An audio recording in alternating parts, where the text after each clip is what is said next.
and equality rights has proven that they cannot be valuable in today's days. It means that the modernization of today's generation can live with themselves. Like my opponent said for their chief speaker,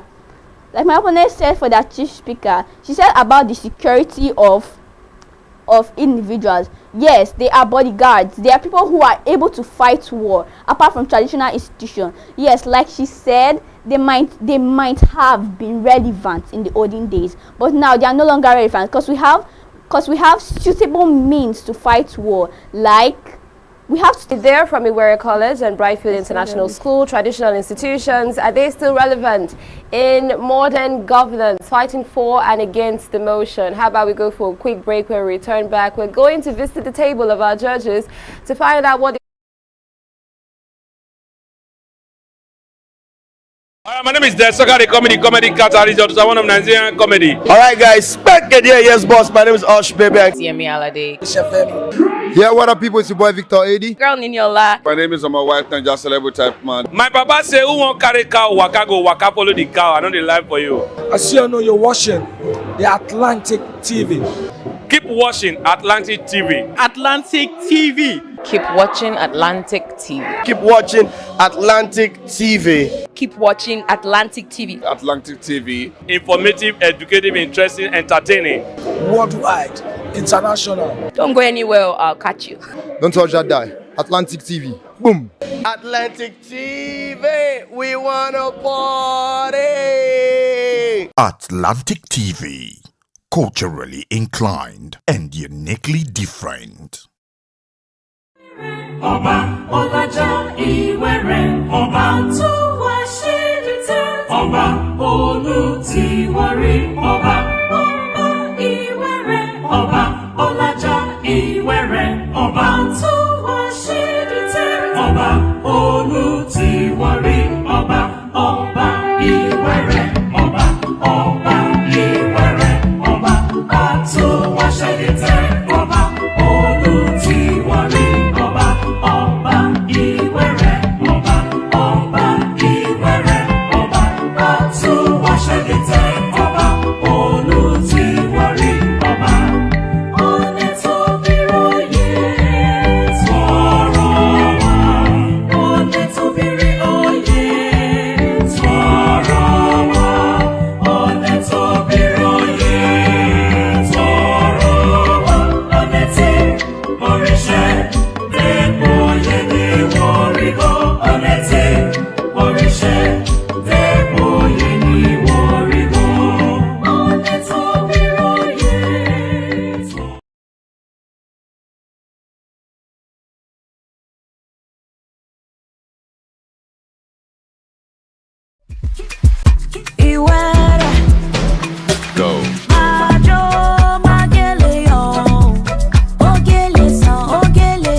This is the Ogiame Atuwatse, the third Inter-Collegiate quiz and debate competition, and indeed, in the famous words of our president, we're hitting the ground running.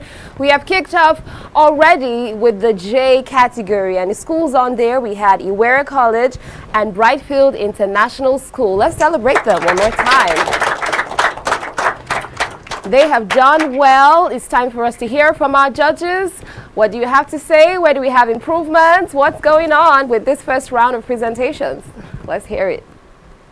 It's like the weekend was kind of long for a lot of us, so our brain went so relaxed. But apart from that, stage fright, I wonder why. For some of them, they gave their points. I got a lot of points, especially with the traditional institution. Well, said, but delivery was a little bit scary. I don't know why. But anyway, it's a learning process, and I think they will get better as they progress.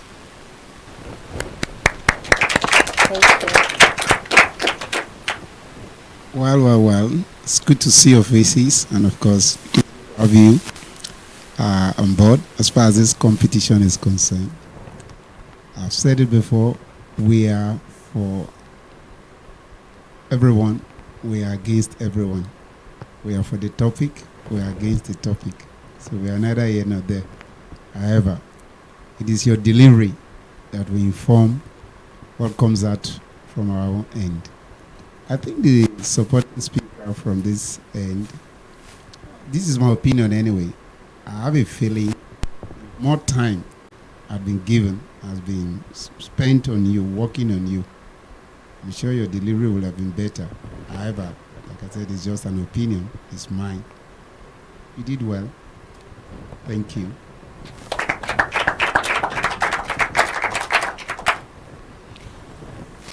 Wow, it was indeed a long weekend, and some of us, our brain went to recess. Welcome back. We're hitting the ground running, and I know you do better with subsequent rounds. For Iwere College, it was really impressive, bringing in life examples, making us relate with so many traditional institutions and what they've helped us achieve in the country. Thank you very much. And thank you to our judges for their feedback. It's now time for us to find out how the two schools fared on the result sheets. Are we ready? Did you say sometimes? Almost. Okay, calm down, everybody. You got this. For Iwere College, they came through with 48 points. And for Brightfield International School, they total 34 points. Well done to all our brilliant minds that have come through for today, especially for the J category. We're supposed to transition into the next set of schools, but unfortunately, they're not present here with us today. That's Guinewa Grammar School and Beach School Cocoa. And so we're going to progress onto Group K right after the break. Stick around, stay with us. We want to see your comments, we want to see your likes, we want to see what you're excited about, what your expectations are from the Ogiame Atuwatse 3rd Inter-Collegiate Quiz and Debate Competition. I'm your moderator, it's Rejoice Debekeme. You don't want to go anywhere. Stay with us. The Ogiame Atuwatse 3rd Inter-Collegiate Quiz and Debate Competition is proudly presented by the Office of the Sole Representative of the Olu of Warri to the NMTCL in conjunction with Cora Care Foundation and proudly sponsored by Rokotech Integrated Services Nigeria Limited and Ali Innovative Nigeria Limited. Ruth Gender Foundation. Media partners Atlantic Media and TV Group, Cora Radio, Prime Gossip Gazette, and Ogeoyokoro TV.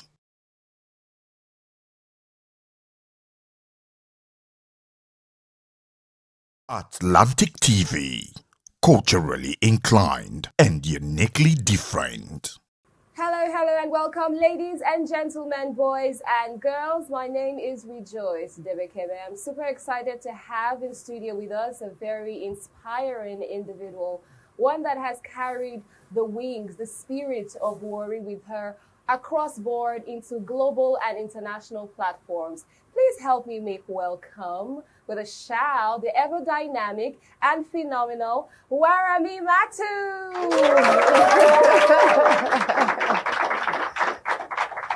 My goodness, it's so good to have you here. Thank you for having me. You look beautiful. Thank you so much. My goodness. Oh, awesome. All right, so it's Warami Matu, and it's so good to have you here, but we'd like to have a background, first of all, to who exactly is Warami Matu? Okay, so the name is actually Ogurisha Warami Matu, but I mean Warami for short. So, oh well, I'm just the little Warri girl that now works with the Ministry of Foreign Affairs. I'm a Nigerian diplomat. I recently returned from my posting at the Permanent Mission of Nigeria in Geneva. I grew up in Warri. I was raised in Warri. I attended Prime International School, Twin Fountain, and Creative Demonstration College. And I had my first degree in French language at the Delta State University of Breka. Then I proceeded to serve the nation, of course, in Lagos. While I was serving, when I was about to pass out, and then there was a vacancy at the Ministry of Foreign Affairs. So I applied for the job. I went through the, aptitude test, interview, and to the glory of God, I got the job. And here we are, 11 years later. Wow. Thank you. It just seems like it moved from 0 to 100 real quick. But trust me, there's a process and there's a lot of in-betweens, going on there. For starters, you're a confirmed Warri girl. Oh, yes, we can sure. say that. So it's Of like, course. Warri to the world. Of course. Yeah.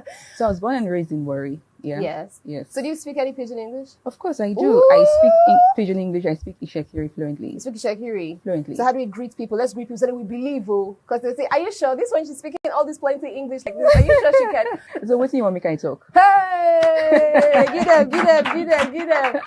Back to back. Now you're clear area, and I make area. No, say based on one or two. Say as you grow up for areas, you still get area for your body. Full-blooded. Full-blooded. Yeah. Okay. So you eat owo and starch. I eat owo and starch. I eat banga soup. Melon pepper soup. Okra soup. Starch. Everything. You played in the sand. You did all the type of games. And maybe I didn't really play in the sand though. I'm not sure I did that. No. Yes, indeed. Yeah. Okay. So let's talk about your journey, right? What propelled you from that young age? What's that motivation that you had as a young child to say, I'm more than this Warri girl, type thing. I'm more than this. Yeah, I really don't know what it was, but I've always thought, there's more. There's more to just being in Warri. Seeing movies, seeing Lagos, and, I just wanted to be more. I wanted to be out there. I've always wanted that. In fact, after service, I didn't return to Warri because I served in Lagos State. And at the time, my mom knew. Then she had a shop and, before I finished, she was like, oh, Roger, what's your plan? I was like, of course, I want to get a job. She now said, okay, that's plan A. So what's plan B? I was like, I don't have plan B, just plan A. And she said, okay, she had 2 shops at the time. She was like, okay, your plan B would be, I'm proposing, I'll give you the bigger shop. I'll move to the smaller one. You'd manage it, you pay off the sales girl, just take charge, be the manager and everything. I was like, okay, but I still didn't want that. And she knew.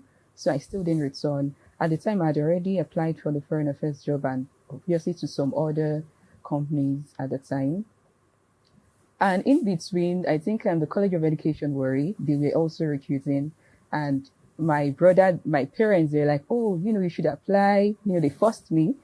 And I sent in my application. I was also called for an interview at the time for the aptitude test and subsequently the interview. So my mom was even teasing me. She was like, Orishe. So I had not heard back from Foreign Affairs at the time. So I just did the aptitude test at Foreign Affairs. That was all. So she was teasing me like, Orishe, say you don't want to work in Warri. See you now. You're coming back to Warri. I'm like, no. Coincidentally, the day I went for my interview at College of Education was when my name was published for the interview for Foreign Affairs. And, she was also very happy about that. So like, oh, wow, But I've always, I don't know, from a very young age, I knew there was more. I wanted more. I just didn't want to remain small or just being Warri. And when people see me, they find it difficult to believe that, oh, I was born and raised in Warri. They'll be like, it's a lie. It's not true. Maybe you're raised in Lagos or, one of the Ajiabotas or... No, I wasn't. You're actually raised in Warri. In Warri. Yeah. Okay. BIA Street. I don't know if you know that. Somewhere around in Marine Quarters. Marine Quarters. Yeah, that was where I was raised. Street. Yeah, BIA Street. Confirmed. Old Warri. Okay. Now, so for the child, for the students, for the youths, for the young one who's listening to you right now, who feels like, I also feel like there's something on the inside of me. I don't just want to be like, there's nothing wrong with Warri, but I just want to limit myself to this space where it is like, this is all that I am. But I don't exactly have the money. Or maybe I don't have the support. When you had that innate desire on the inside of you, did you have a good support system? Did you have backing? What else did you have apart from that? What was step 2? Well, God was step one, all the way, trusting God. Because, for instance, when I picked up the form at the Civil Service Commission in Ibadan for Foreign Affairs, where lots of people, you can imagine, you know what I mean. And someone was like, oh, me, you know, I don't get this work already. My uncle is whether a commodore or something, you know. First of all, I don't even have anyone. You know, there are people that actually believe for you to get up there, you know, you need to know someone or know someone. I knew nobody. Nobody. Was absolutely God all through, all the way. Like, God saw me through every step of the way from, you know, picking up the form. Because first and foremost, you're like, oh, you ought to have passed out and you have to present your discharge certificate before you can even get the form. At the time, I was still serving and it was just few days to my personal parade. Thankfully, the deadline for submission of the form was a day after my POP. So immediately I picked up my certificate, I went straight to Ibadan to submit my form. So now, how did I even get the form? Everyone was crowded at the time. I don't know if you know Ibadan very well. The Civil Service Commission, like, was filled up with people, front, back, everywhere. In fact, I even attempted to even buy the form from someone. I was like, oh, because I don't have this. And the person was like, oh, twin. I was like, oh, I don't have that. You know, they were just teasing me at the time. Then I just went behind and I just said a little prayer to God. I was like, God, please shine your light on me. And from nowhere, someone was like, one of the officials that came from Abuja was like, do you want the form? I said, yes. And he sent someone to give me the form. The first person he sent ran away with the form because, I mean, at the time, everybody wanted the form. So I signaled to him to say, oh, I've not found the form. I've not gotten the form yet. And then he sent another corps member that was working there to say, okay, go and give this lady. So he gave me a lot of form. I think like 3 forms. So we're leaving. And it was when I was leaving, that was when someone was like, oh, so you applied you're going for foreign affairs. I said, yeah, what's your number? I was like, oh, my form doesn't have a number. He now said, no, this is not foreign affairs form. Foreign affairs form, they actually numbered them. So I had to go back to the commission. Then it was already 5 p.m. So we were allowing people, the office had closed so people could actually go in. And then I met the young man. Till tomorrow, he didn't even tell me his name. I can't even recognize him if I see him tomorrow. So I was like, oh, thank you very much for the form. But I actually want the one because then there was vacancy for labor and Ministry of Labor and Productivity, Ministry of Education and Ministry of Foreign Affairs. But I was like, I want Ministry of Foreign Affairs because I studied French. So I felt, oh, that was where I'll be able to, you know, function better. And he now said, oh, we've already locked up the form. And it was the same corps member that said, oh, you remember there's somewhere we used to keep stuff. Just you can keep it there because he was returning to Abuja the following day. And now she now said, oh, when she comes on Monday, she can come over on Monday and I'll give her the form. Then I said, okay, that's fine. So I went over with the form. I went back to Lagos because I was serving in Lagos. And I told my mom everything as usual because, you know, we speak every day. And she was like, okay. On Monday morning, so I went with someone, another friend I met in Lagos. And she was like, oh, she has a friend, Jumoke. Jumoke is doing a master's. And she was doing a master's in Ife at the time. That she's coming to Lagos. So on her way to Lagos, she just stop at Ibadan, pick up the form. Then I can, you know, give her one of the forms I have and all of that. It seemed like a perfect plan at the time. I told my mom and she was like, oh, perfect. On Monday morning, she called me. She was like, oh, Arisha, what are you doing? I was like, oh, I'm preparing to go to NYC camp. You know, we have Empire to practice for. She was like, will NYC give you a job? I said, no. She now said, do you have a job? I said, no. She said, go to Ibadan. I was like, hey, but I already told you, Jumoke. She now said, your fate and Jumoke's fate is different. That's what she told me. And I was like, okay, I don't have transport. She said, I'll send you money. And that's how I went to Ibadan. I grumbled, but I went to Ibadan. When I got to Ibadan, I tried calling the corps member I saw at the time. Her number wasn't connecting. So imagine if it was Jumoke that went there, should have called. And, you know, she wouldn't be able to reach the person. So because I knew her facially, so I just went, I walked around and thankfully I found her. So that was how I was able to get the form. But I mean, if Jumoke had gone, you know, should have been like, oh, why am I tried reaching this person and the number didn't connect and, you know, should come back without the form. So that was how I got my form for Foreign Affairs. Then the day after I passed out, I just went straight to Ibadan, submitted, and that was it. Next thing, names were published for the aptitude test in Port Harcourt. And a friend that helped me check, he was like, oh, where am I? I saw your name, I saw your brother's name. You know, just tell your father, start calling people, call everybody, otherwise you will not get this job. I just told him, I said, I'm not going to call anybody, but I'll get the job. And that was it. He was like, where am I? I said, let's watch and see. So you had deep convictions on the like inside I had of deep you. faith in God. Deep faith in God. Yeah, I just felt God would come true for me. Okay, so apart from having support systems going on there, I think if there's something we can draw or take from this is the God factor. So just in case you're a worried child who's listening, or even not a worried child, but you represent the worried child from wherever it is that you are all over the world, if you don't have anyone, you have God, all right? And then they will say that our help does not come, from abroad, from connections and all of that, even though those could be useful. Majorly, it comes from God. One with God indeed is majority. I'm liking your story already. Okay, so let's fast forward to the part where you got to school, and now it's time for you to get into your career. I want us to talk about your career for a little bit. Okay, so I wrote my WAEC, NECO, and it was at the time I was about to get into school. That was when they introduced the post-UME. So I think I'd applied for Delsu and Uniport. So at the time, my dad was like, oh, Delsu, they don't like Delsu. So I didn't go for the post-UME. After registering and everything, I just didn't go. I was waiting for an admission in Unijust to study law. That was my preferred choice. So while waiting, so someone just came and said, oh, instead of sitting at home, why not just do post-UME pre-degree in Delsu, just to while away the time instead of just being at home doing nothing. So I was like, okay, fine. But then the courses they had were I was an art student, so they had just French language, music, and fine arts. So I was like, oh, of course I can't do music. I can't do fine arts. So French was like the best option for me. And I went in, I did the French language. I passed the post-UME, got into 100 level. I was already in 100 level. Then my admission came in just. But I was like, so, I had like two options. I was like, oh, no, I'll just continue with the French. So that was when I studied French language and, did my NYC and, got the job and everything. And thankfully, so while I was even looking for a job, I was just desperate to get something doing in Lagos. That was after my service. So I applied to, I can't even remember the company. I think I applied to be like a secretary or something. And I remember the man saying, oh, you studied French. Why? I believe like I see a lot of potentials in you. I don't think you should, I'm willing to give you this job if you want it, you're beyond qualified, but I feel like something good is coming for you. I feel like maybe in about a month you could get a job and then you tell me you want to resign and all of that. Then he gave me his kind of like, just go and think about it. If you really want it, I'll give it to you, but I feel like there's something coming for you. And lo and behold, in less than a month was when the job for the foreign affairs, that's like the aptitude test, I was shortlisted for the aptitude test. And of course I didn't take that job. So, I waited, I trusted God. And, I was just God. You got the job.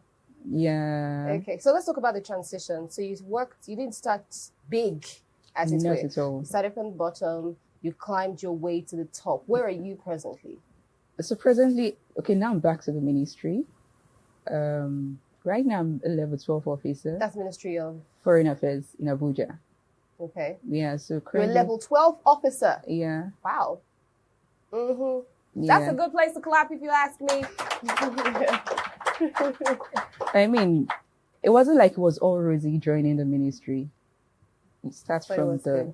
Yeah, of course, it was good, but I mean, there are always challenges along the way. Right. Right. So what's the one perception you would like the world to have about worry and the worry child? Oh, well, I think first for the worried child, I want them to know school is not a scam. Because lately, that's what you hear all over the internet, like, oh, school na scam. Well, no way. Not at all. Don't ever, believe that's a lie. And wherever you are, you should also believe in the process. Wherever you find yourself, enjoy the process. Enjoy the process, trust in God and move higher.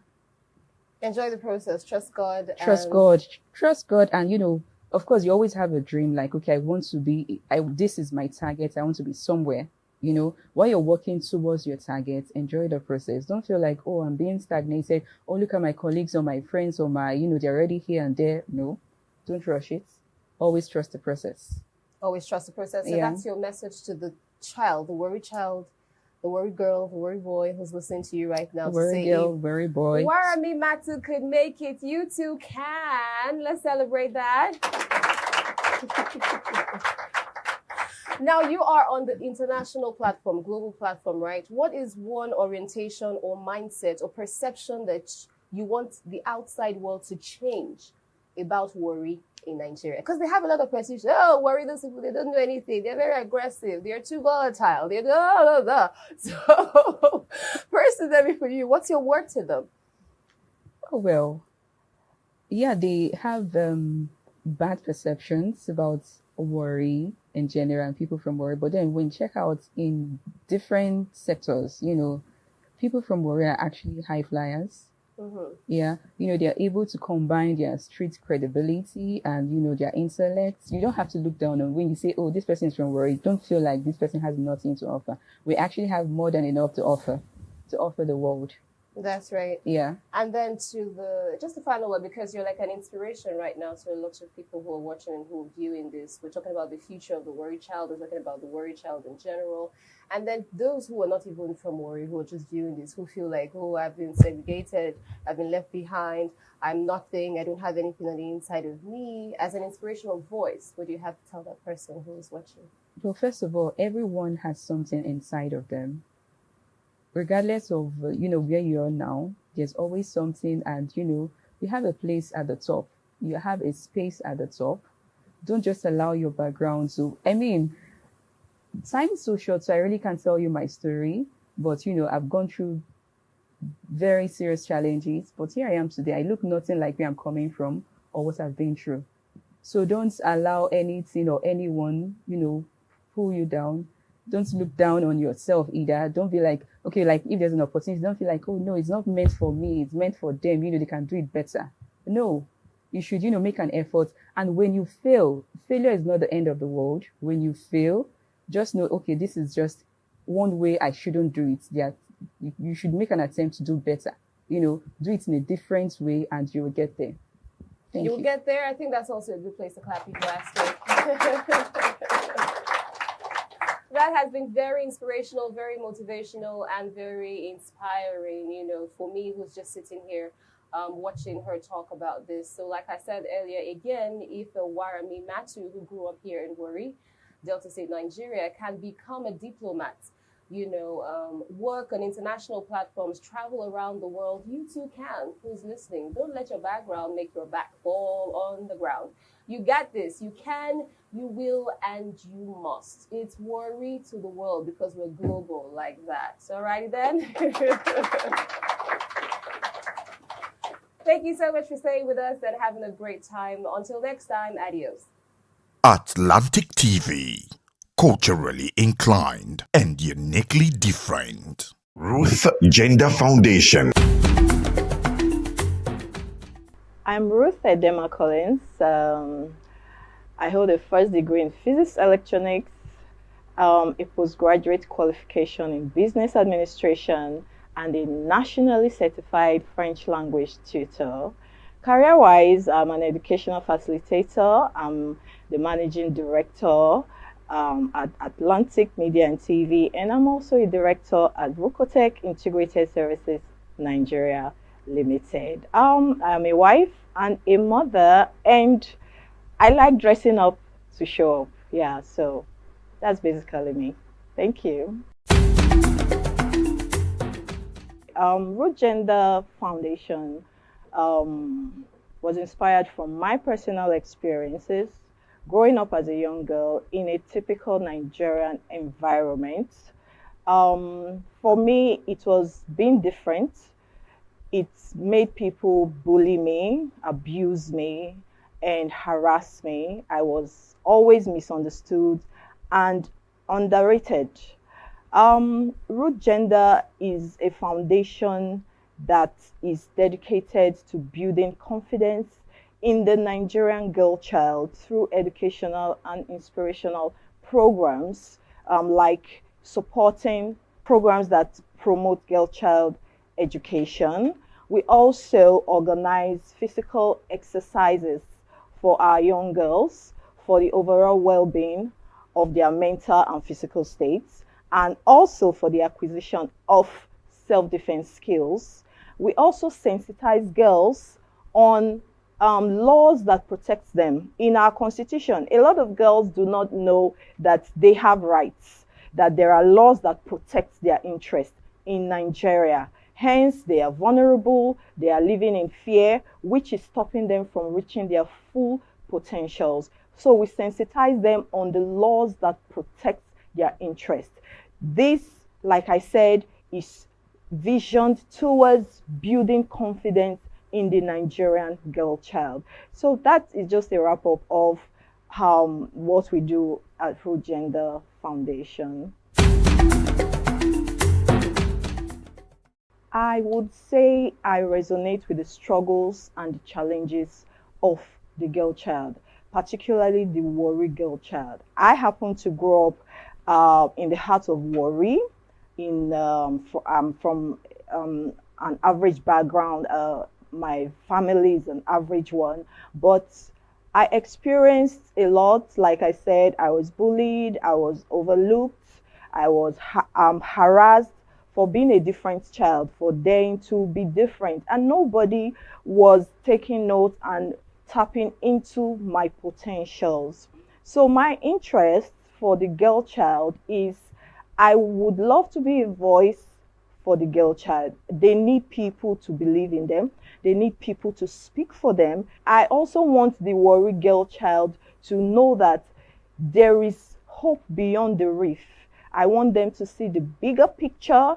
I want them to know that they can compete on global platforms. They can compete on international platforms, and they can do very well. We have the likes of Ada Gold, or Maumi, and the rest of them. They are all competing very well on international platforms, and I know that you too can do that, and I want you to know that is why we are here. Root Gender Foundation is here to make you understand that you can actually be what you want to be.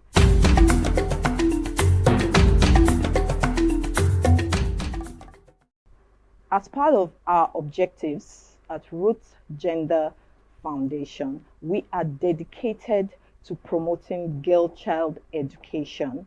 Like I said, I represent the brand Warri Girl Child. I represent the brand the African Girl Child, because I have gone through the struggles from there to here. So giving 2 million to the best female participants is just a way to share them on. It's just a way to make them know that we believe in you. I believe in you. You can look up to us.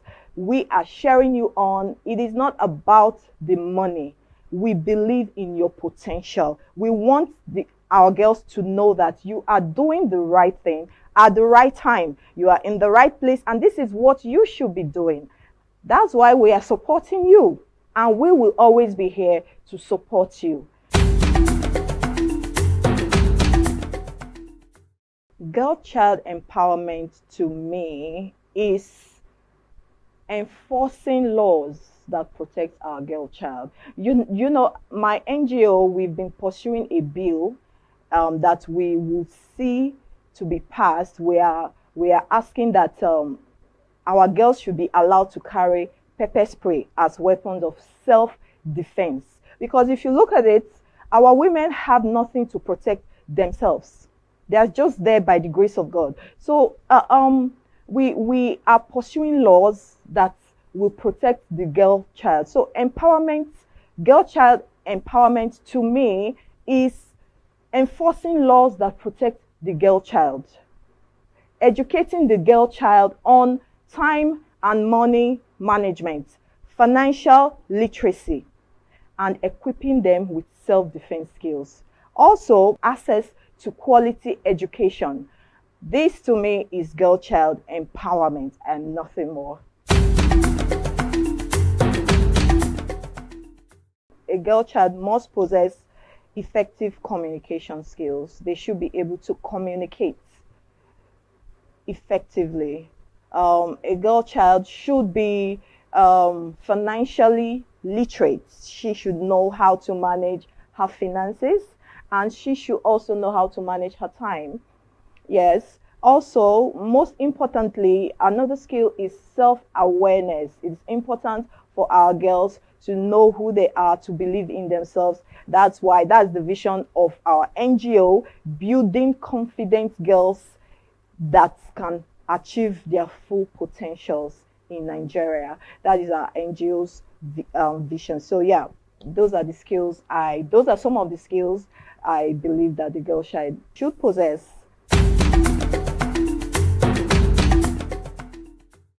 she needs role models.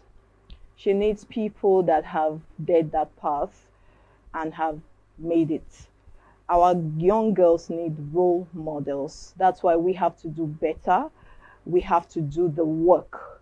We have to bridge the gap. We have to share them on like we are doing. You can achieve your dreams.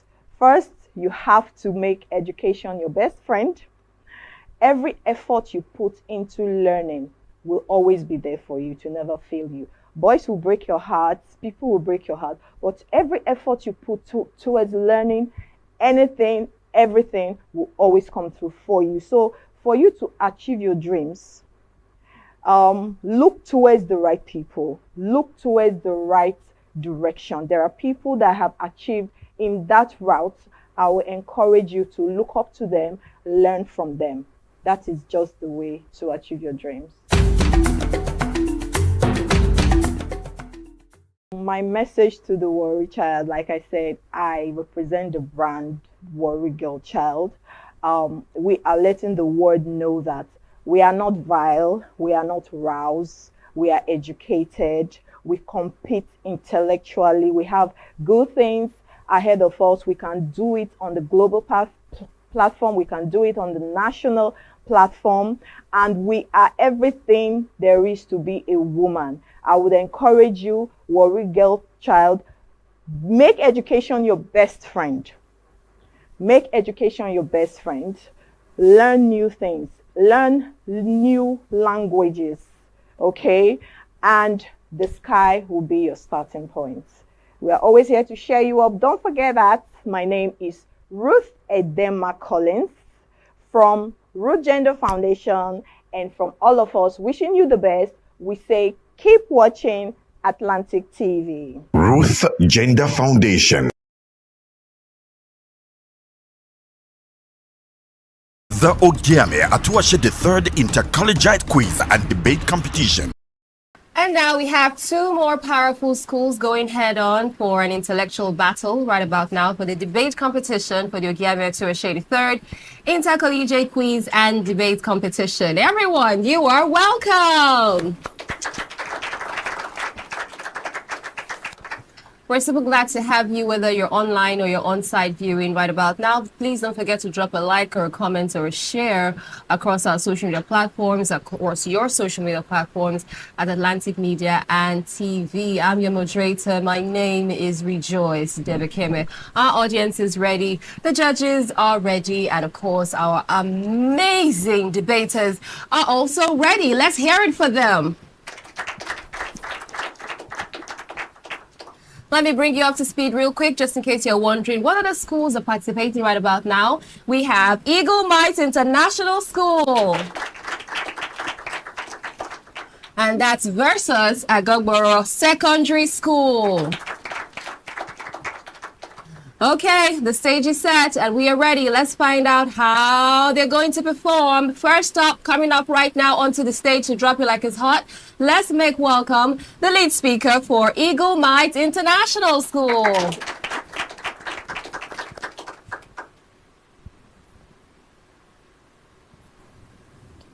Good day, moderator, panel of judges, accurate timekeeper, my fellow co-debaters, ladies and gentlemen. My name is Omoshalewa Isiaka, a student from Eagle Might International Schools, and I stand before you today to speak in support of the motion which says that entrepreneurship education is the future of Nigerian secondary schools. In today's fast-changing world, relying solely on white-collar jobs is no longer sustainable. With the rising rates of unemployment in Nigeria, secondary school students need to be equipped and trained in entrepreneurship education. Before I begin with my points, I think it is of most importance that we all have an idea of what entrepreneurship education is all about. Entrepreneurship education is the learning and teaching of skills, knowledge, attitude necessary to become a successful entrepreneur. Now, here are the reasons why entrepreneurship education is the future of Nigerian secondary schools. Firstly, reducing unemployment. What is unemployment? Unemployment is a state or situation where someone who is willing and capable to work doesn't get a befitting job to do. One of Nigeria's biggest challenges is youth unemployment.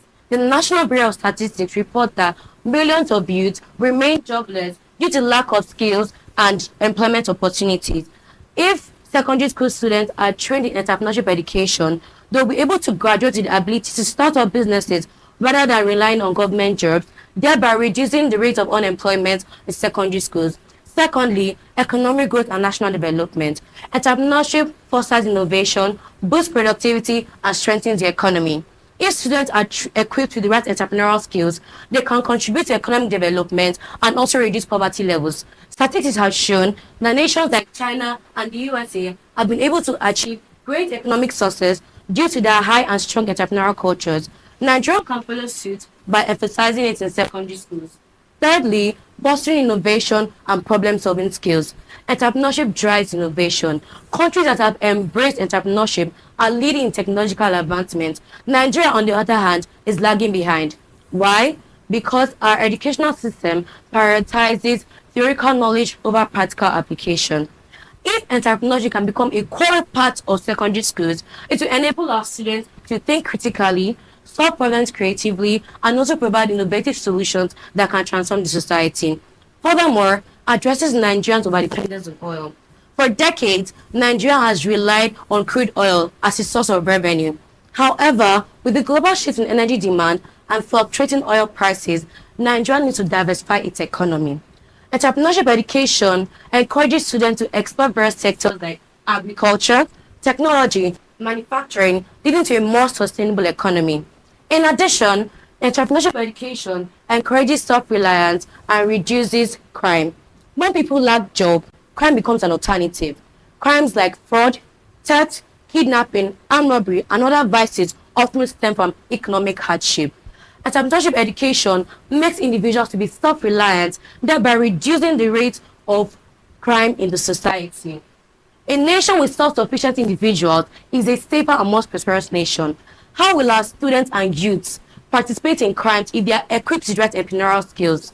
Lastly, some may argue that entrepreneurship education is risky and not everyone is cut out to be business owners. However, it doesn't make it any less important. Entrepreneurship education doesn't mean forcing every student to start up businesses. Rather, it equips them with the right skills to identify problems, take calculated risks, and also adapt to changing economic landscape skills, which are also beneficial in traditional careers. Some of our well-known successful entrepreneurs of today, we have Folorunsho Alakija, Mike Adenuga, our own Aliko Dangote, who is still the richest man in Africa, Femi Otedola, and the likes of others. Are we really going to see that entrepreneurship education is a waste of time? Absolutely not. In conclusion, entrepreneurship education is not just an option, but a necessity for Nigerians' future. Entrepreneurship education reduces unemployment, diversifies the economy, it enhances financial literacy. If we continue to rely on outdated education models, Nigeria remains stagnant while the rest of the world is moving forward. Education isn't total, education isn't complete, education isn't wholesome, education isn't all round without entrepreneurship education.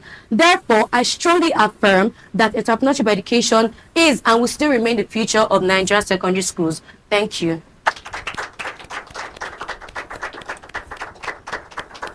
Thank you to our lead speaker there from Eagle Might International. You have opened the floor. Now it's time for us to welcome the lead speaker from Agogbora Secondary School.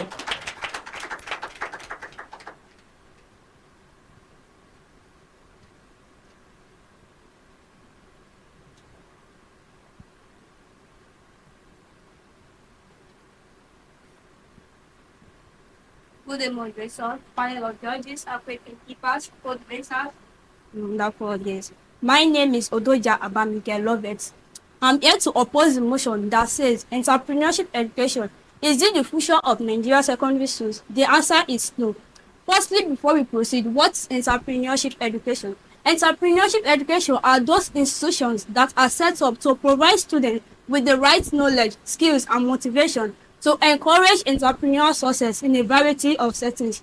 So, my wonderful audience, we cannot say entrepreneurship education is the future of Nigeria secondary schools because in most Nigeria secondary schools today, they face a lot of challenges like limited resources and infrastructure. Many Nigeria secondary schools today face limited resources and infrastructure. Secondly, they lack teacher training and capacity building. Without teacher training, entrepreneurship cannot be possible in most Nigerian secondary schools today. Thirdly, curriculum development and integration. Entrepreneurship education needs to be integrated with careful planning and development. So, my wonderful audience, they also lack some limited resources and infrastructure. In current Nigeria secondary schools today, without an entrepreneurship education,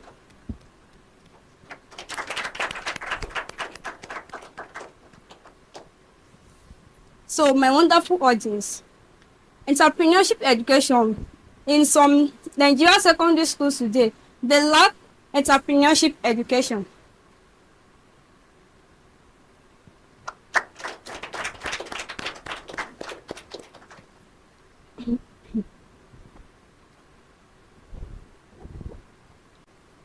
In some Nigerian secondary schools today, inadequate support system. Without a robust ecosystem, Nigeria secondary school entrepreneurship education cannot be possible. So, my wonderful audience, I also want to tell you that entrepreneurship education also has some disadvantages, like low face income. Entrepreneurship education can lead to stress, anxiety, mental disorder, and some illness. More stress. Entrepreneurship education can lead to low rest of mind and more responsibility. Entrepreneurship education make an individual to develop more responsibility. So in conclusion, I hope with this point of mine, I'll be able to convince and not to convince you that entrepreneurship education is not the future of Nigeria secondary school. Thank you. Thank you to the lead speakers there for doing justice to the topic of discourse right about now. Now it's time for us to make welcome the supporting speakers. Let's make welcome from Eagle Might International, the support speaker. With all protocols to be observed, my name is Asia Bakeno and I'm a student of Eagle Might International School. The issue before us today is crucial, and I firmly stand before you to support the motion that says entrepreneurship education is the future of Nigeria's secondary schools. To begin with, entrepreneurship education is a learning process that fosters the development of knowledge, skills, and behaviors necessary for exploiting opportunities in dynamic and uncertain environments. Imagine a young graduate slowly relying on traditional employment opportunities to identify a gap in the market for sustainable packaging solutions. Through the knowledge and skills acquired, such as market research and financial planning, they will successfully launch a startup that will not only generate revenue, but also contribute to environmental sustainability. And this brings us to why it is very important in secondary schools. As my partner earlier said, there is a high rate of unemployed youth in Nigeria, and of course, they focus more on theoretical knowledge, and which were taught in traditional school systems. Entrepreneurship education equips students with practical skills, enabling them to be more self-reliant and create jobs for others rather than depending on white-collar jobs. As this helps in the creation of jobs, it also makes students to understand the basis of financing, budgeting, and investment. This financial awareness is crucial in making them manage their finances and also build wealth at an early age. Speaking of individuals who embarked on their entrepreneurial journey at an early age, we have Tony Elimedu, who started banking and financing at age 26. We also have Jason Ujoku, who built Africa's biggest online streaming platform for Nigeria, and he started in his late 20s. We also have Mark Ensign, who is the founder of Hotels for Nigeria. He started at age 26. Now, many graduates struggle to find jobs after schools. Shouldn't we be teaching them how to create job opportunities instead of them looking for it? Take, for example, this cameraman. They learned this. This is a skill, and it wasn't learned in traditional school systems. Because of them, we are able to stand here and also give a debate about this whole topic. How can a first-class graduate, a first-class graduate, be forced to drive a tricycle on the road if we had the necessary skills to start a business? Can you imagine that? Isn't that concerning? We could never see such in developed countries like USA or Canada. This is very discouraging, especially to young youths. Besides, no students focus on theoretical knowledge. They are not interested in practical skills and digital opportunities. Many youth now prioritize financial independence and real-world experiences. And I know my opponent might say, oh, the government didn't provide job opportunities, they didn't provide resources, they didn't do this, they didn't do that. But entrepreneurship education teaches resilience and innovation. Many successful businesses started in the world today during hard economic times, and it is because their founders had the right mindset and skills. Entrepreneurship education isn't just about making money. It's about empowering the next generation to become problem solvers and nation builders. And this is the future that will shape a prosperous Nigeria. Thank you. Don't miss out on exciting news, events, and more. Stay connected by following us on Facebook, YouTube, and Instagram at Atlantic Media and TV.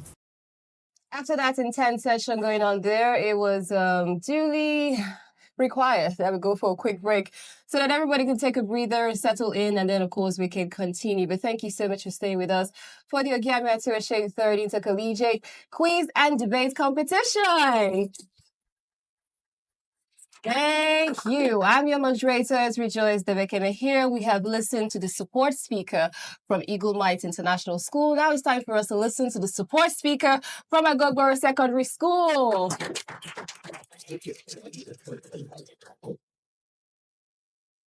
Good day, moderators, accurate timekeepers, co-debaters, panel of judges, and my other 4 guests. My name is Abadeo Victor Oyire. I'm a student of Agogboro Secondary School, Agogboro, along Atlantic Shore. I'm here to oppose the motions, which says entrepreneurship education is it the future of Nigeria secondary schools, which the answer is no. I'm telling you that entrepreneurship education is not the Nigeria futures. My reasons are as follows. 1. Focus on traditional subjects. Entrepreneurship educations could neglect traditional subjects such as maths, science, humanities, and for essential critical thinkings. 2. I can tell you that limited job markets. Nigeria economy faces challenges like unemployment and limited access to capital. 3. I can tell you that overcrowded classroom causes all these are part of those disadvantages, which as follows as teachers burnout, distractions, noise, etc. And 4, lack of qualified teachers. This bring out the individual's attentions. In most schools in Nigeria, my audience can say that once there's a lot of teachers, there's a lot of students. And I will tell you that lack of teachers bring out the attentions of students in so many schools. And I'll tell you that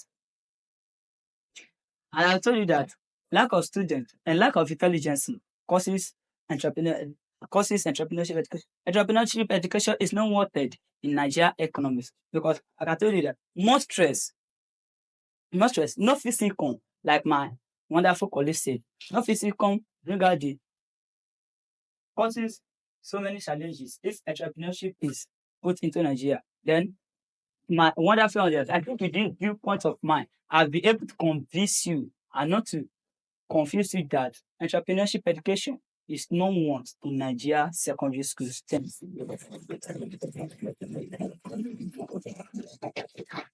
Thanks to the debaters, both the lead and the supporting speakers for different schools for pouring out their hearts on the stage right here for the debate competition. Now it's time for us to go for a quick break. When we return back, we're going to hear from our judges and what the score sheets have to say.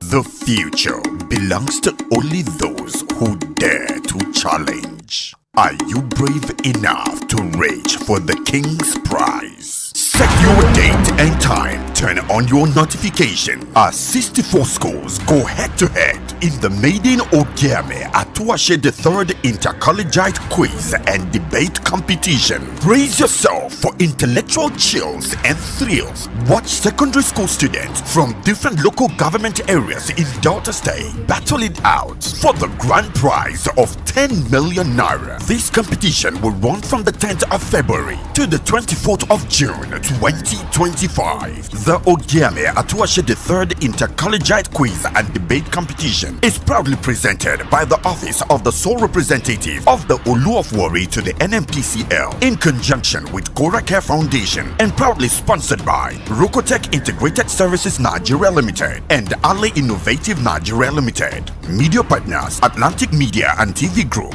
Cora Radio, Prime Gossip Gazette, and Ogeoyokoro TV. Our judges have been keenly observing the argument points for the different contestants and debaters here representing their schools for the Ogiame Atuwatse third Intercollegiate Quiz and Debate Competition. And right now it's time for us to find out from them what their thoughts are. I'm your moderator, it's Rejoice Debekeme here. Hello judges, how are you guys feeling about the presentation this time? The presentation was very awesome, but there are some few observation I spotted at from Agbogoro School. The supporting speaker was making use of I can told you. So please, in case of next time, is I can tell you. So I really want to applaud your efforts. So just work on those few lapses. You all tried, and I wish you all the best. Right. So I'll go back again to my book. The first speaker for Eagle Minds. Good. She made value points, and I also noticed made a suggestion for solving a problem that you noticed in the educational system. That was very interesting to hear that as well. For the first speaker, Agobor, one thing I could take away from that experience was she actually knew what she wanted to say. Like she was coming out like she was giving me some really cool points, but she wasn't confident enough. So the delivery was she was hesitant to be able to deliver. I think she has that better presentation. She can. My God, I think she will be able to do a lot better. And this second speaker for Eagle Might, she she actually used a very interesting angle to land a point, and she used the present situation that we're in right now to also land a point, which is I think it's trend because I think one of the other schools did that as well, and that's cool. Like that kind of initiative. So I think it seems obvious to us that one school needs to, work on it. They need to work on it. The first speaker was, she tried. Thank you. Okay, we have criteria for scoring EU points. It mustn't be how well you can points your topic given to you, how much points you have, the number of points you have. You can have just 2 points and you bring it home. Or your stage presence, that alone can give you a good score. Even when you forget your line, you're still confident saying what you want to say and you can still get points. So in case of next time, you don't need to cry. You don't need just be calm and say it whatever way you think you can end your presentation. And for Eagle Mind, you did a good job. You're welcome.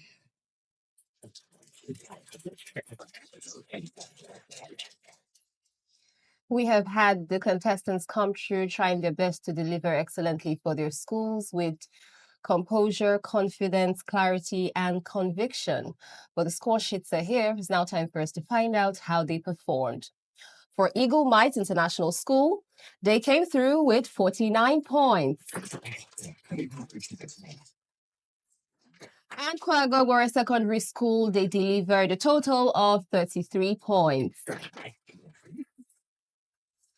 Well done, well done, well done. Don't ever forget that your voice is your power. Use it effectively wherever it is that you find yourself. It's far from over here for the Ogiame Atuwatse third Intercollegiate Quiz and Debate Competition.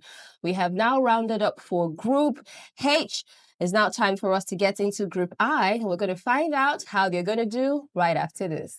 The Ogiame Atuwatse third Inter-Collegiate Quiz and Debate Competition is proudly presented by the Office of the Sole Representative of the Olu of Warri to the NMPCL in conjunction with Cora Care Foundation and proudly sponsored by Rokotech Integrated Services Nigeria Limited and Ali Innovative Nigeria Limited. Ruth Gender Foundation. Media partners Atlantic Media and TV Group, Cora Radio, Prime Gossip Gazette, and Ogeoyokoro TV.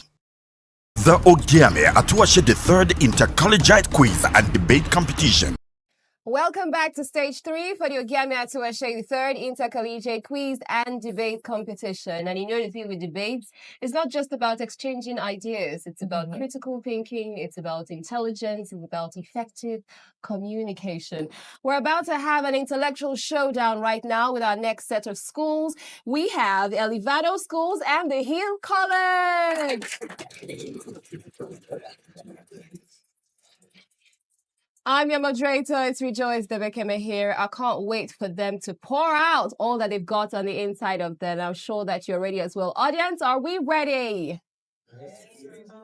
Yes, moderator is here. And of course, we are ready. Judges are ready. Everyone is ready. The stage is set. Let's do this. We're going to welcome right now the lead speaker for Elevado Schools.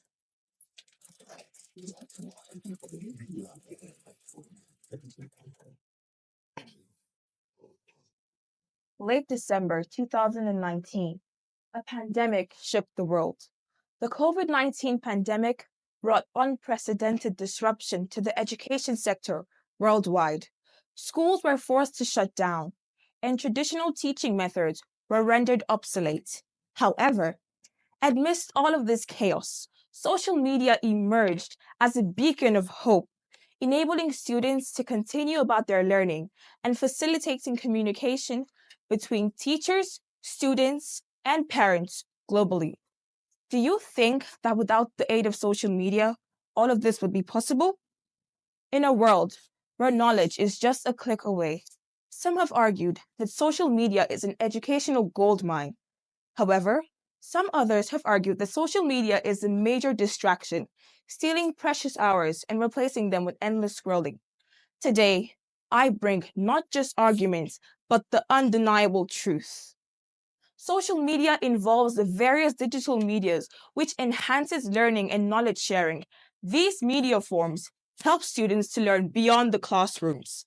In the 21st century, education has shifted to technology-based, which is one of the most rapid facilities you can think of. Therefore, social media is an integrating tool which has improved national development in the education sector since the past decades. Permit me to ask, if without social media, do you think that permit me to ask, if social media is so harmful and a big distraction, why do the top educational facilities use it to impact great knowledge? Why do educational professionals use it in sharing resources? Distinguished judges, esteemed audience, moderator, my worthy opponents, and my amazing teammates, I'm Yusuf Samira, the chief speaker representing Elevado School. And today, I stand before you to debate on one of the most discussed topics in our generation. Now that life has been made easy with social media, improving academic excellence, can we really prepare students for the modern future by keeping them away from the very tool which they will use in their careers? In the digital age, shouldn't the students be taught on the proper usage of social media in order to improve their academic excellence, which is the major aim of social media? While my opponents might argue that distractions exist, respectfully, I feel that is coming from the point of view of a Luddite. What happened to apps like focus mode, screen time, which help to set boundaries for students so that they can focus on the real use of social media, which is to gain academic excellence? Not only has social media helped in the communication, but in the past, communication between the teacher and the students was limited to class time or tutorial hours alone. But now, with the help of social media, students can ask questions, discuss topics before going to class, and share resources in real time. In addition to involving a more participative learning, social media has also made education more fluent and consistent. And while my opponents might argue that misinformation exists, what happened to those fact-checking tools, credible resources, and AI moderation, which help to filter sources of information? Students should also develop media literacy to protect themselves from cyberbullying. Students can also adjust the settings of their social media apps in order to stay focused on why they are using social media and reduce distractions. By implementing these strategies, wouldn't the learners know how to use social media better? Social media has improved and transformed the education sector worldwide. While others might argue that it has disadvantages, we must not forget that its advantages have far outweighed all of the challenges which can be managed through responsible use of social media and regulation. Eric Coleman, known for his popular quote, the real question, known for his popular quote, social media is a tool for learning, but how well the students use it matter. If books were once considered as a distraction, but are now an essential part of learning, isn't social media just a modern tool which will protect students and prepare them for the modern world? Isn't it better if the students can be taught on the proper usage of social media? Why deprive them of such a tool, such an opportunity? Social media in the education sector has improved connectivity, sharing of knowledge, and digital learning. Without social media, do you think it will be possible for the internet and e-learning systems which have impacted students throughout the decades? Not only has social media helped in the education sector, but social media has also opened opportunities. Opportunities for collaborative learning, opportunities for knowledge sharing, and opportunities to develop in digital skills. I believe that I have been able to prove that social media is not a distraction or a hindrance for successful education, but it is a powerful tool, a force for positive change, and truly a catalyst for education. Thank you.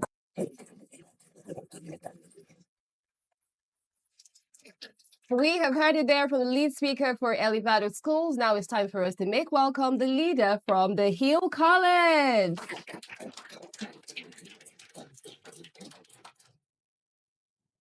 My moderator, Mr. Chairman, sir, esteemed judges, accurate timekeeper, my respected audience, and worthy opponents. My name is Imran Aaron, the Chief Speaker of the Hill College, and I stand here vehemently opposing the motion that social media is a catalyst for academic success rather than a distraction. I believe that social media, despite its benefit, serves more as a stumbling block rather than a stepping stone toward academic excellence. As the saying goes, all that glitters is not gold. And what appears to be a platform for learning oftentimes turns out to be a time-wasting machine for students, pulling them away from their books and into the bottomless pit of endless scrolling. By the time you are done listening to my point of view on this matter, you will have no iota of doubt, but to agree with me that social media is detrimental to the academic success of a student. First and foremost, social media encourages procrastination.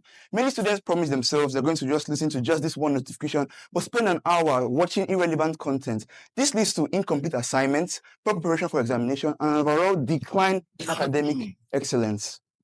According to the study by the University of California, Students who frequently check social media while studying tend to have lower retention rate than those students who focus solely on their books. Time and tide wait for no one, and any student who spends his precious study time watching social media will pay the price when the examination results are out.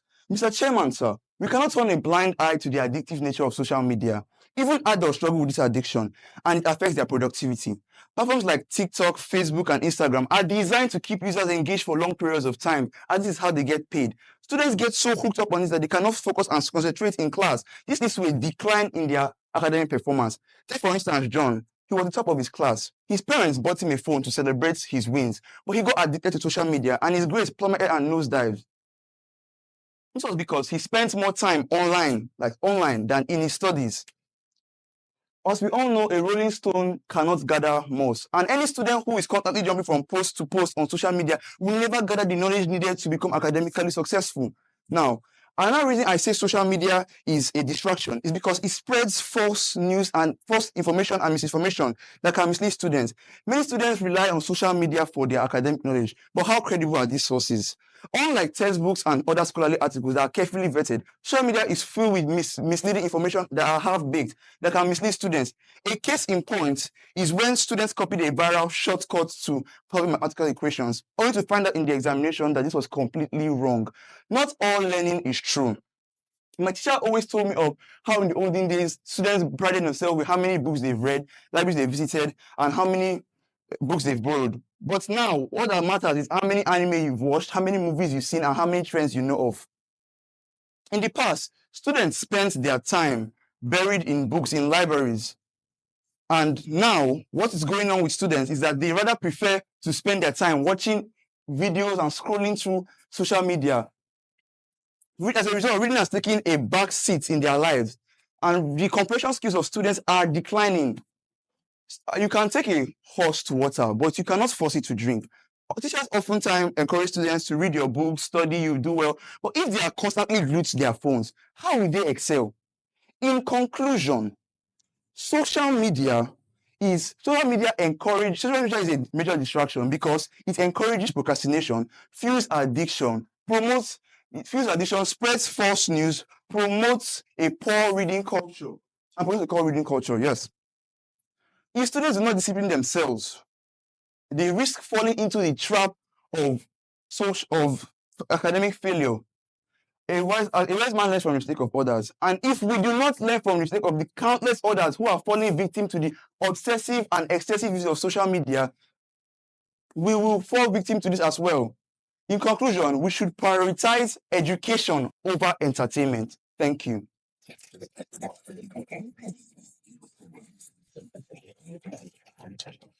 Okay, we have heard the lead speaker from the Hill College. They have dropped their foundational stance on what they represent and what they stand for. Now it's time for us to hear from the supporting speakers from both schools to reinforce their key points. Now let's make welcome the supporting speaker from Elevado School.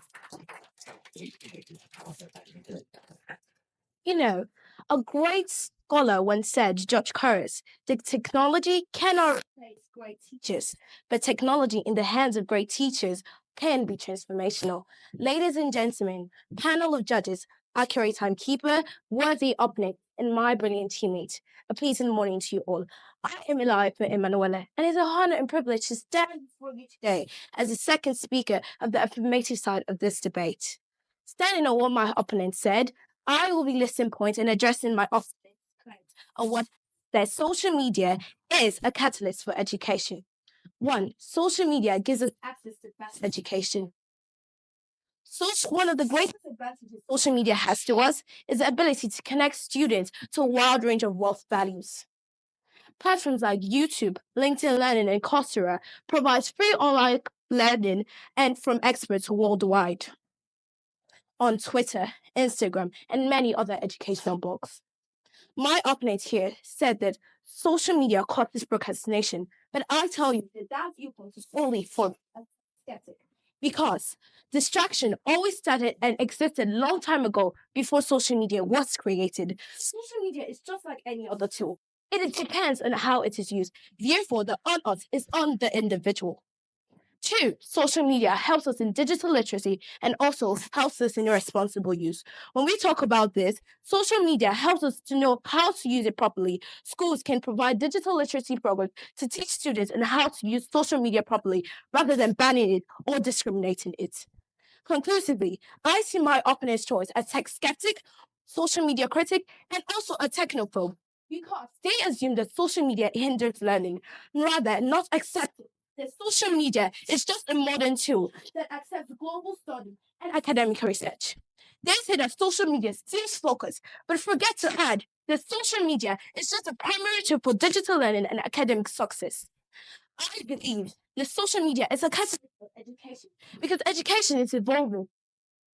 Social media is leading the way, and also the future of learning is here. So let us not be the ones who turn our back on it. With that, I rest my case. Thank you.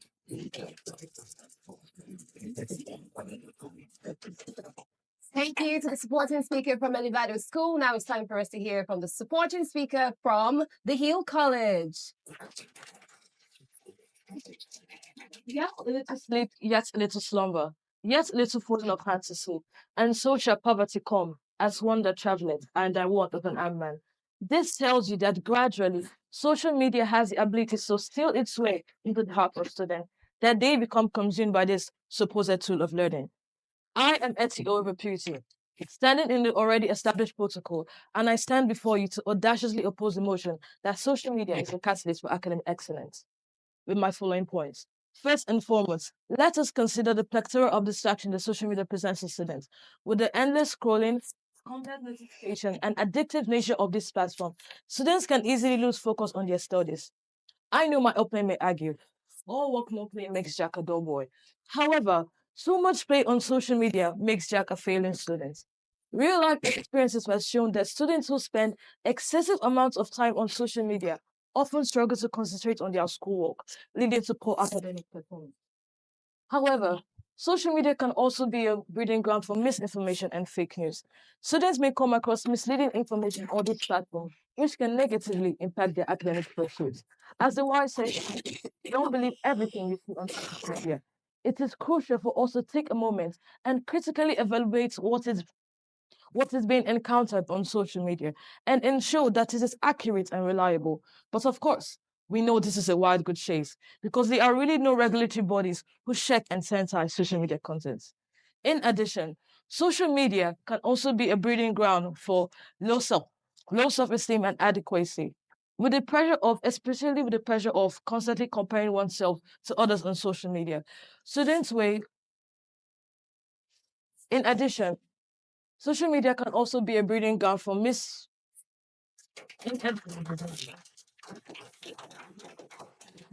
In addition, social media can also have detrimental effects on students' mental health, especially with the pressure of constantly comparing oneself to others on social media. This can ultimately hinder their academic pursuit and overall well-being. As the wise saying goes, comparison is a thief of joy. I recommend my students focus on their academic journey and not being caught up with the highlight reels of others on social media. In conclusion, it is relatively imperative that students focus on their studies by using the same analog technique that produced great men like our very own Ogiame Atuwatse III, Chinua Achebe, Wole Soyinka, Shim Amanda Edeshe, to mention but a few trap of online activities that steal time for academic possibilities. Let us not allow social media to dull our academic potentials. Thank you. The future belongs to only those who dare to challenge. Are you brave enough to reach for the King's Prize? Set your date and time, turn on your notification as 64 schools go head-to-head in the maiden Ogiame Atuwatse III Inter-Collegiate Quiz and Debate Competition. Brace yourself for intellectual chills and thrills. Watch secondary school students from different local government areas in Delta State battle it out for the grand prize of 10 million naira. This competition will run from the 10th of February to the 24th of June 2025. The Ogiame Atuwatse III Inter-Collegiate Quiz and Debate Competition is proudly presented by the Office of the Sole Representative of the Olu of Warri to the NMPCL in conjunction with Cora Care Foundation and proudly sponsored by Rokotech Integrated Services Nigeria Limited and Ale Innovative Nigeria Limited. Media partners Atlantic Media and TV Group, Cora Radio, Prime Gossip Gazette, and Ogeoyokoro TV. That was a very insightful and amazing exchange of ideas there from the Hill College and Elevado schools. Let's celebrate the representatives one more time. They have done very well. This is still the Ogiame Atuwatse III Inter-Collegiate Quiz and Debate Competition. Now it's time for us to hear from our distinguished panel of judges. Well. Well done to both schools. You've done very well. But there's still a question on my mind that I think we need to answer. And the question is, are we in a sense speaking from our hearts or are speaking from our heads vis-a-vis the topic before us? Well, probably after this set. Your delivery has a direct relationship to this question. The world without entertainment, I don't know why it will look like, but somebody said we should drop entertainment and settle for education. It's an opinion anyway. To what extent you may want to agree with the person is a matter of, again, choice. And of course, lastly, how many of us truly have physical discipline? How many of us are responsible enough to discipline ourselves as it relates to the use of the social media? I'll leave my questions again to whom it may concern. It may amount to rhetorical questions, but again, probably after this competition, we may have answers to these questions. Thank you.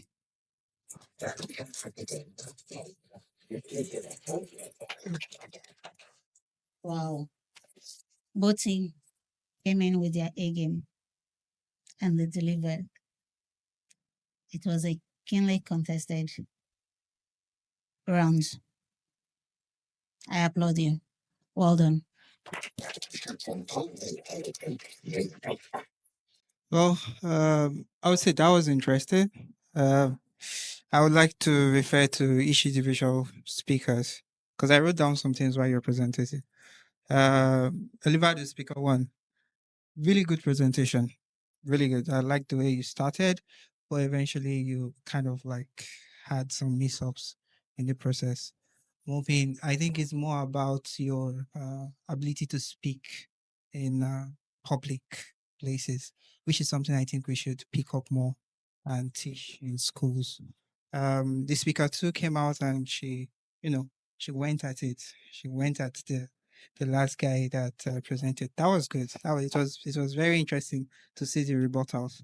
And the Hill College, he actually cites actual research, which was impressive. Referring to the University of California, if I'm not mistaken. That was interesting to see. And the supporting speaker as well did slip up a bit, but he also went at the last speaker. That was entertaining for me, although it's not social media. Thank you.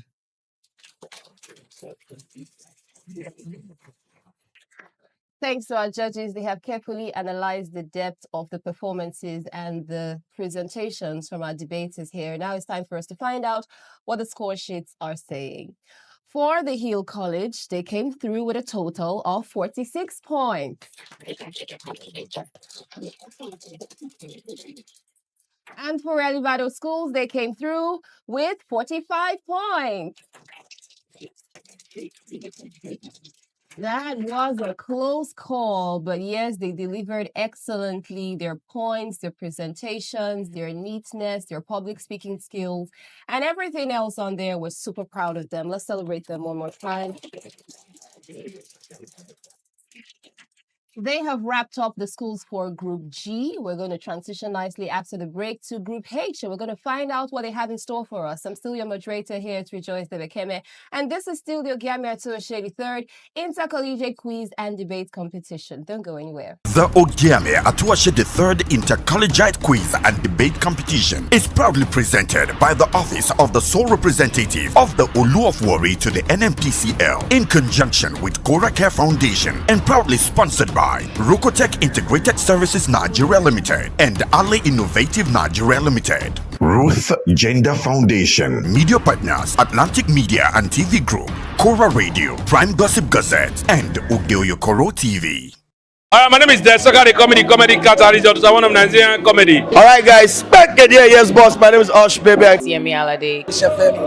Yeah, what up people, it's your boy Victor AD. Girl Ninyola. My name is my wife, Nanja Celebrity type man. My papa say who won't carry cow, waka go, waka follow the cow, I know the life for you. I see you know you're watching the Atlantic TV.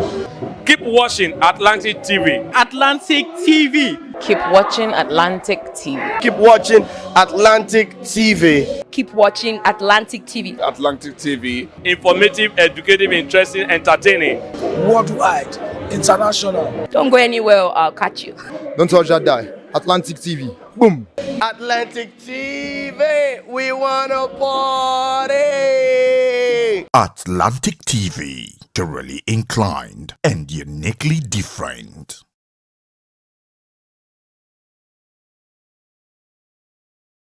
The Ogiame Quiz and Debate Competition. Well, exciting session for Stage 3, Round 1 for third Inter-Collegiate Quiz and Debate Competition. The excitement is unmatched. The arguments are building up right about now as we're transitioning from amazing powerhouse. Okay, next up on the list, we have Rolex Comprehensive College. And then we have Agogboro Secondary School. Wow, wow, wow. Well done and welcome, everyone. Thank you so much for sticking around and staying with us.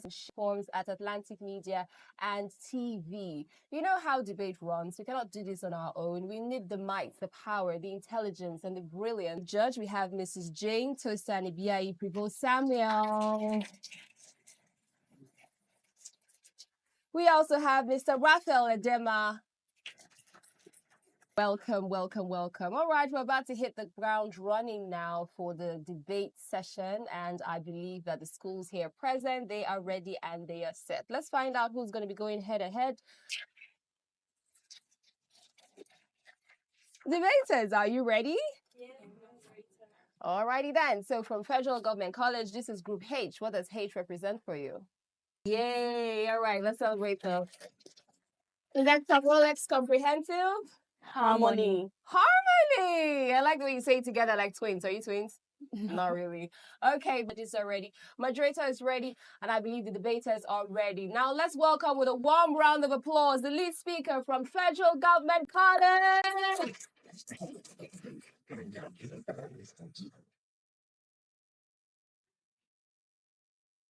Formal education teaches you how to think and what to think.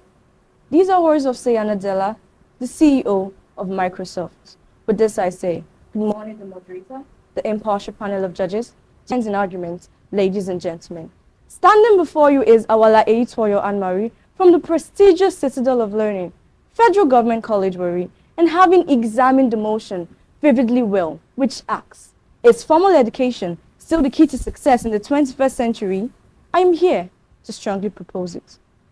Before I dive into the nitty-gritty of the debate, I would like to explain the key terms in the motion, formal education and 21st century. According to Wikipedia, formal education can be defined as a structural and systematic form of learning that takes place in an institution with a set curriculum, certified teachers, and leading to formal qualifications. On the other hand, the 21st century can generally be defined as the modern era, often characterized by technological advancements. I am not saying that informal education is bad. I am only saying that the key to success in the 21st century still remains formal education. The following are my points as to why formal education is still the key to success in the 21st century? First and foremost, it is not subject to argument that formal education is the foundation of knowledge. Formal education provides a structured approach to learning essential subjects like mathematics, sciences, languages, and social studies. These are the core areas that help to build the basic intellectual foundation necessary for critical thinking, problem solving, and innovations that are needed in the 21st century. A popular 2021 study by Arjun and Luxa in Academically Adapt found out that a student who engages in rigorous coursework develops higher critical thinking skills, which is essential for success in the 21st century knowledge. Furthermore, formal education is still the key to opportunity in the 21st century. Formal education is essential for entering opportunities which require advanced knowledge and regulatory certification. Formal education is essential for entering opportunities as it provides access to professional networks, internships, scholarships, and mentorship programs. Students have a lot of opportunities in formal education. They are able to connect with their peers, professors, industry professionals, and even enjoy alumni networks. For example, in this 21st century, the organizers of this competition created the opportunity for 64 schools under formal education to be able to learn and win 10 million naira with an additional 2 million naira for the best female participant. This would have not been the case if they are not under formal education. Formal education is still the crucial key to success in the 21st century. No wonder Robert Kiyosaki, the author of Rich Dad, Poor Dad, says, and I quote, "Formal education provides a platform to build networks early in life." Ladies and gentlemen, formal education is still a crucial key to success in the 21st century as it unlocks unique opportunities. Moreover, formal education is still the key to success in the 21st century specialized professions. Oh yes, I am sure you all are shocked at this. But the moderator, please permit me to expatiate on this point. Formal education is essential for entering specialized professions which require advanced knowledge and regulatory certification. Careers in medicine, law, engineering, and even education all require formal education. That is to say, without formal education, no one can become a successful licensed medical doctor, engineer, lawyer, accountant, or even a lecturer. Are you encouraging we have quacks in our society? Well, the 21st century has no place for quacks because professional certificates come with QR codes that can be scanned anywhere in the world to discover its authenticity. Formal education is still the only legitimate key to success in the 21st century specialized professions, as it ensures that practitioners passes through the necessary knowledge, skills, and ethical ground. Structured education, rigorous training, and regulatory certificates are non-negotiable for success in the 21st century as they maintain quality, safety, and public trust.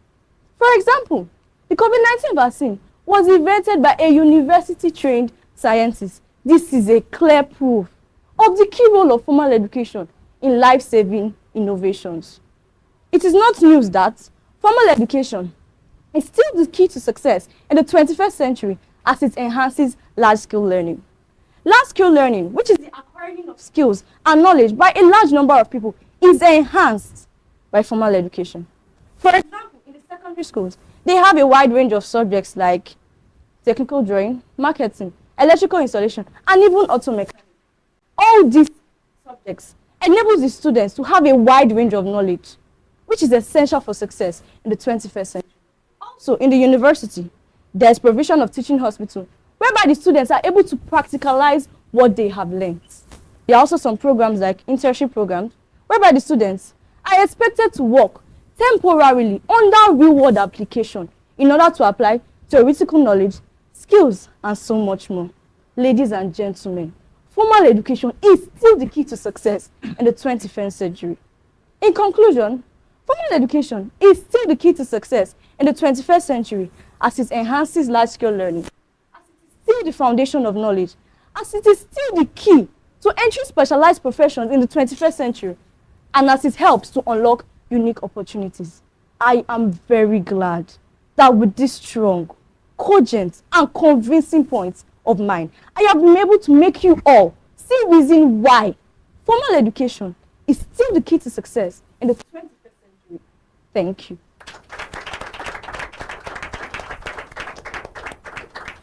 Thank you to the lead speaker from Federal Government College. Now it's time for us to hear from the lead speaker from Rolex Comprehensive College.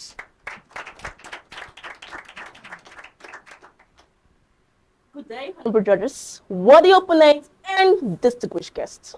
I am the president of Akatarika Divine Projects from Rolex Comprehensive College, and I stand here before you all to firmly oppose the motion that says, is formal education still the key to success in this 21st century?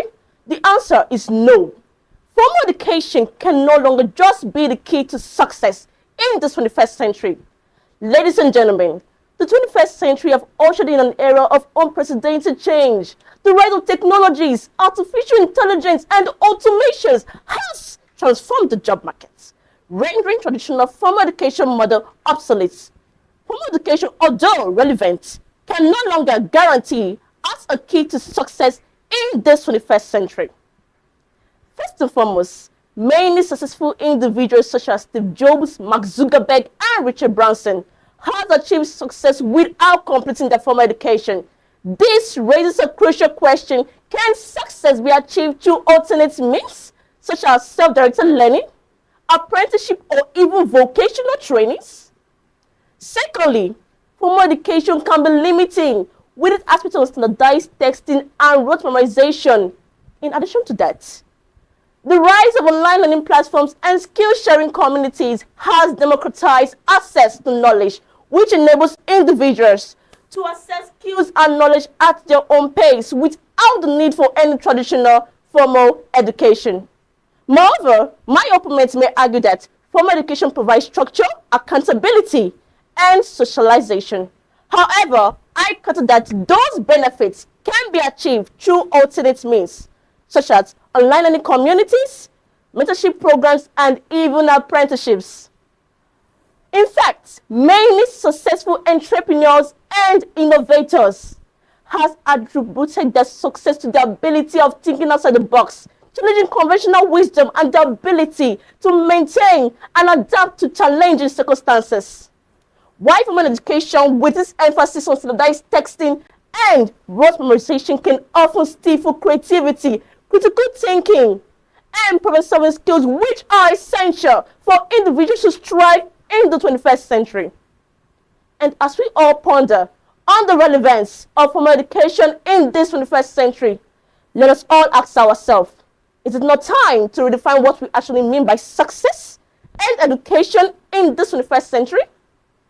Now take, for example, I may be sick in the hospital and I want to access education. Now, with the use of online platforms like Zoom, I can access educational platforms at the comfort of my bed in the hospital without even stressing myself or thinking twice on how I'm going to access my education.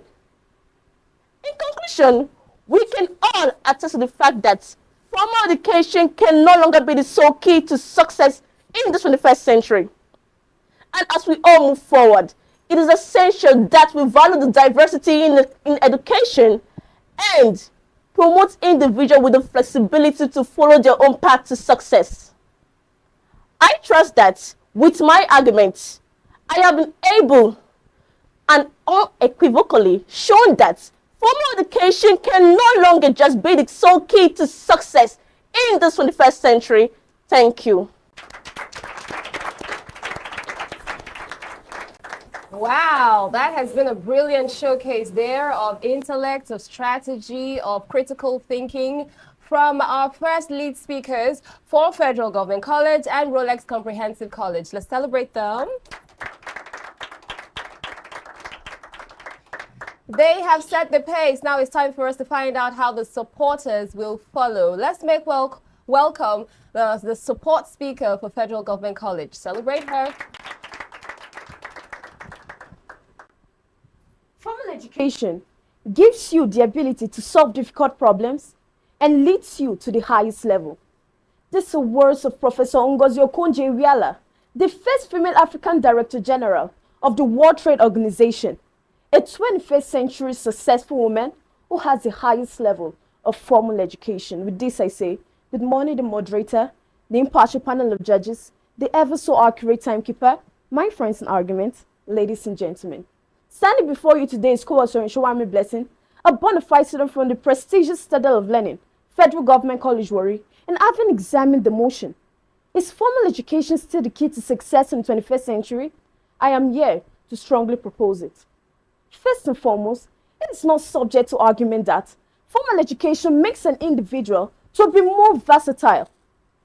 The 21st century demands versatility, as we all know its meaning, and formal education is the key to this versatility by providing a structured learning environment to foster critical thinking, interdisciplinary knowledge, soft skills, and lifelong learning habits that are needed in this 21st century. The moderator, ladies and gentlemen, do you know the school curricula are expanded to suit the 21st century requirement? Oh yes, for example, medical students in university borrow courses and still do general studies. This makes them to be more versatile. What more are we still saying?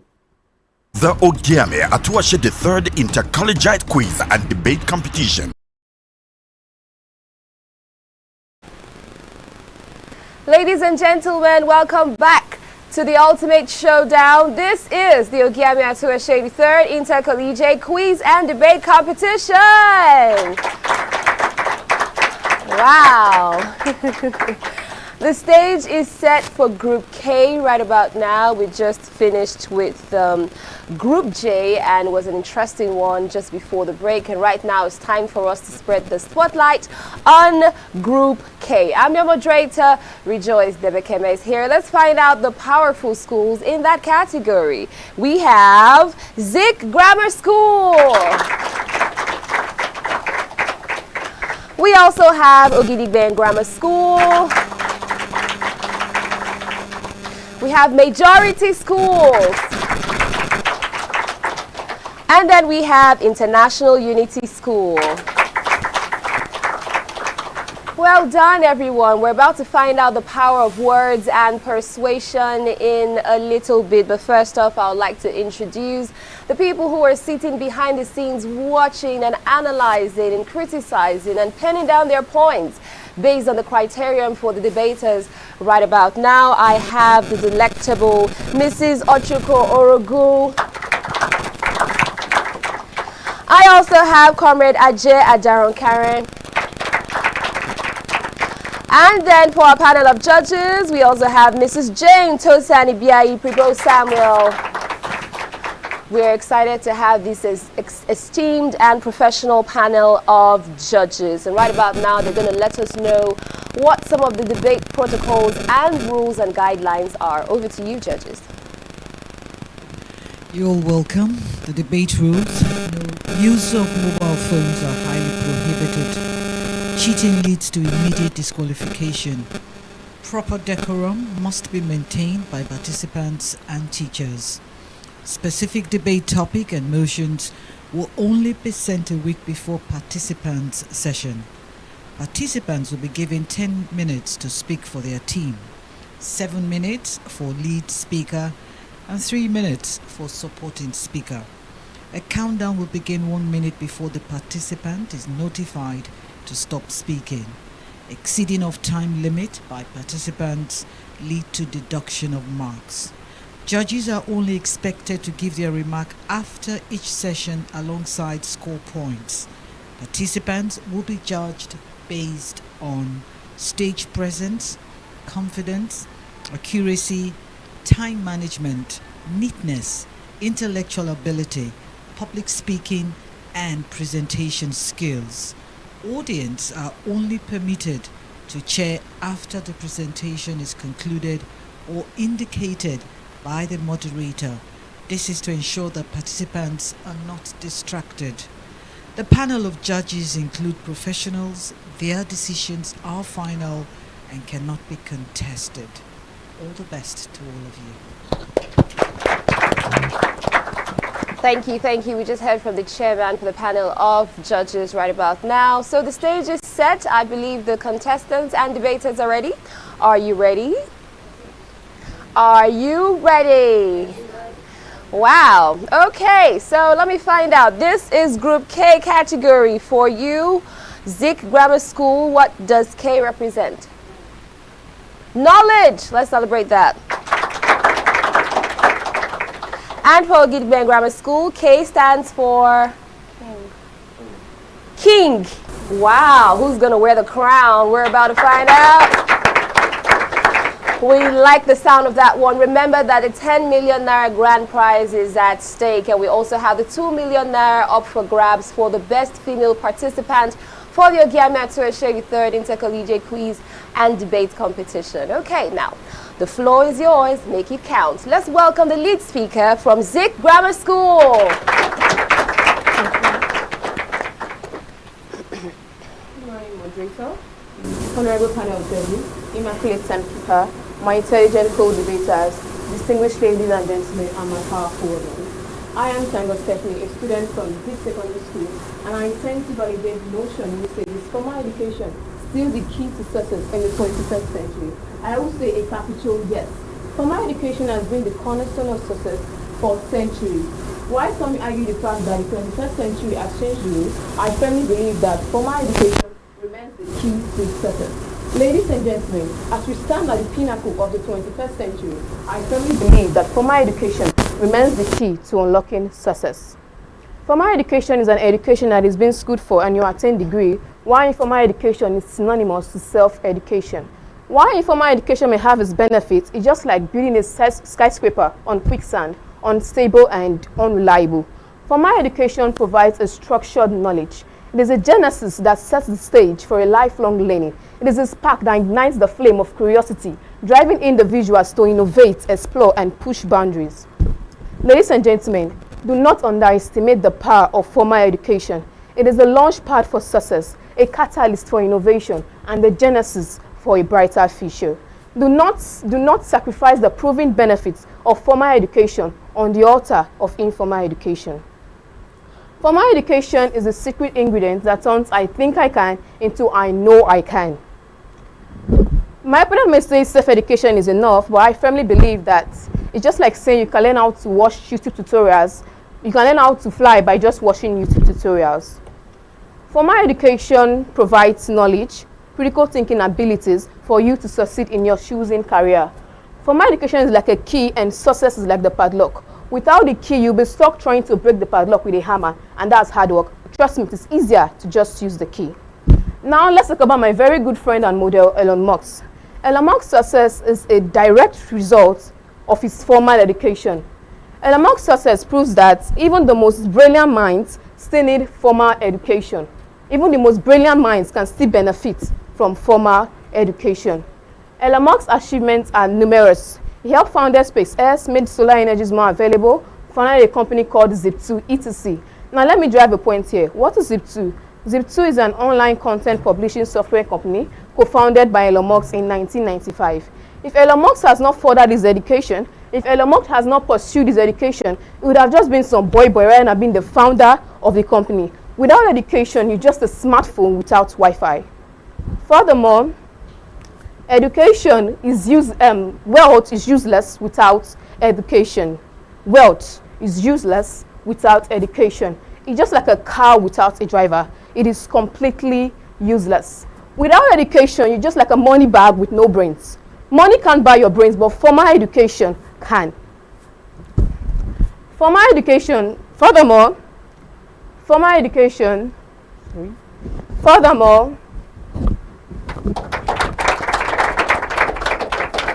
education is the blueprint for managing wealth. Without formal education, you lack financial literacy. Let's talk about the Yahoo boys, for instance. They may have the informal education on how to make quick money, but they lack the formal education or lack financial literacy. You see them buying cars, buying JLKs, buying houses, but at the end of the day, you see them selling it. Why? Because they lack the financial literacy to manage their wealth sustainably. They're like a one-hit wonder, flashing in the pan, but soon fading away. Okay? Formal education is the real MVP when it comes to respect. Formal education is the ultimate respect builder. In formal education, you may have skills, but you may not get the respect you deserve. You may not be recognized. But with formal education, you have respect. You're like, yes, I'm a certified boss. Formal education is the real MVP when it comes to respect. So if you want to level up and gain respect, formal education is the way to go. My moderator, the future is being written in code, but formal education holds the key. If we prioritize formal education, we'll be scripting a better tomorrow. My powerful audience, formal education is the catalyst for innovation. I believe chemistry students here can relate. It is a catalyst for innovation. By prioritizing formal education, we are not just building future generations, but we are shaping futures. Parents at home, if you prioritize your child education, you're not just teaching minds, but you are shaping futures. That makes you a responsible parent.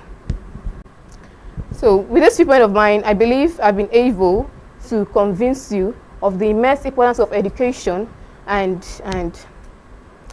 I believe you all agree with me that formal education remains the key to unlocking success. Thank you.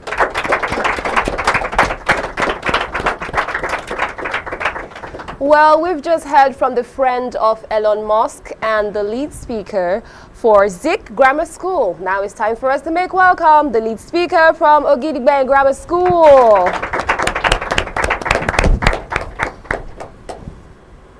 We still rely on formal education when entrepreneurship, skills, and online learning is taken in the other hand.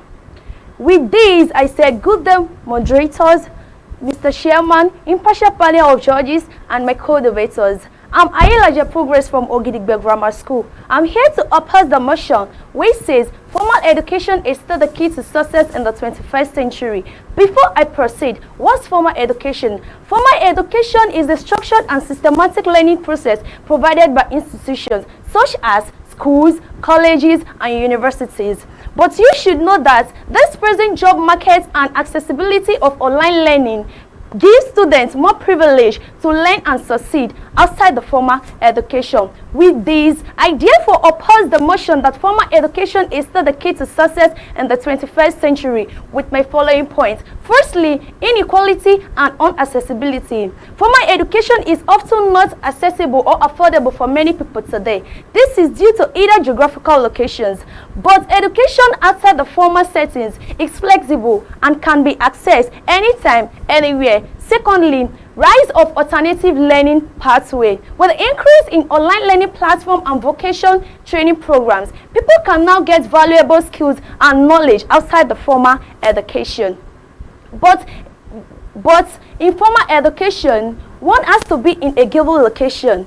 Also, subjects and topics that are not relevant will be taken, making the whole process boring. Thirdly, entrepreneurship and self-learning. With the fast change in economic activities and rises of unemployment,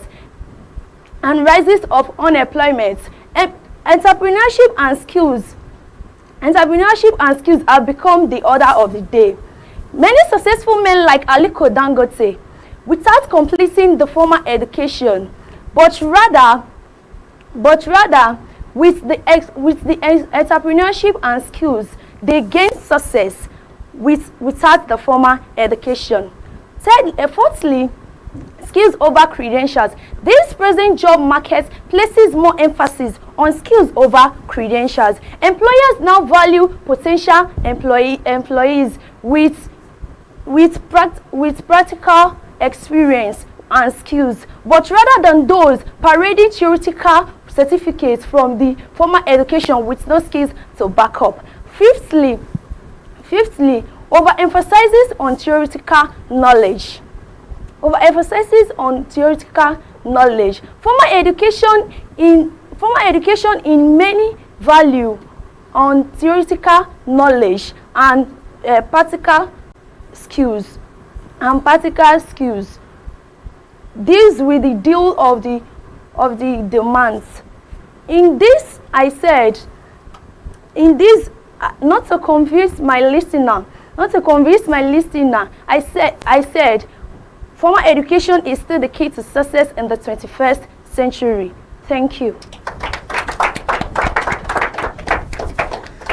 Okay, there we've heard it from the lead speakers from Zig Grammar School and Ogiame Grammar School. They have laid the foundation.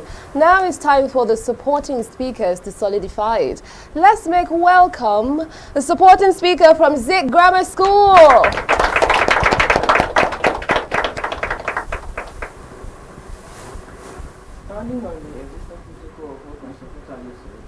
Nowadays, it is easily assumed that formal education is no longer relevant. But I stand firmly that formal education is still the key to success in the 21st century.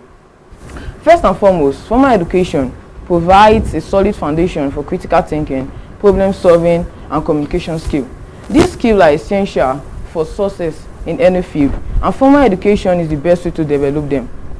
Through a structured curriculum, students learn to analyze information, evaluate evidence, and express themselves effectively in skills that are invaluable in the 21st century. Moreover, formal education opens doors to career opportunities which are inaccessible. Many professions require specialized knowledge and training which can only be obtained by formal education. Examples fields like engineer, law, and medicine. These are careers that require extensive knowledge that can be provided by formal education.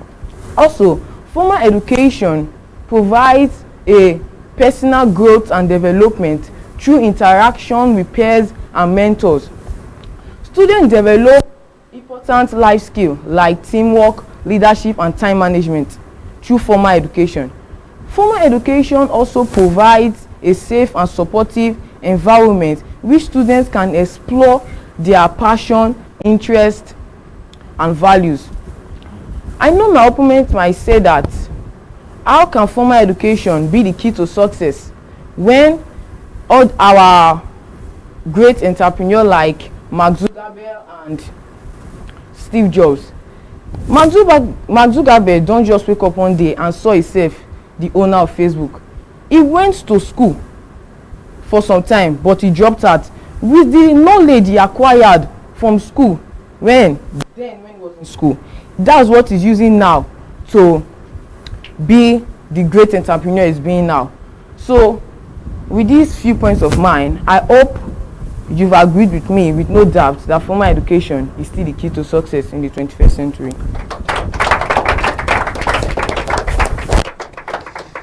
Still fighting for and against the motion for the topic, is formal education still the key to success in the 21st century? Now let's welcome the support speaker from Ogiame Grammar School. Good day, Mr. Chairman, accurate timekeeper, fellow co-debater, panel of judges. Standing before you here is Omagbemi Fisher, and I'm here to oppose the motions which say formal education is still the key to success in this 21st century. With the rise of online learning platforms and vocational training programs, students can now get valuable skills and knowledge outside the formal education setting. With these, I still strongly oppose the motions that says formal education is still the key to success in the 21st century with the following point of mind. Firstly, skill misalignment. Many times, the curriculum of formal education might not always align with the skills demanded by industry. This creates a gap between classroom knowledge and the real world. That is why you always see students going for, after formal education, still go for industrial training. This clearly shows the knowledge that is attained from formal education might not always be needed in the 21st century. Secondly, skill gap. Many times, formal education does not always provide individuals with the necessary entrepreneurship skills like risk-taking and marketing adaptation, which are critical for one to start a successful business in the 21st century. With this few points of mine, I hope I'm able to convince you that formal education is not the key to success in the 21st century. Thank you.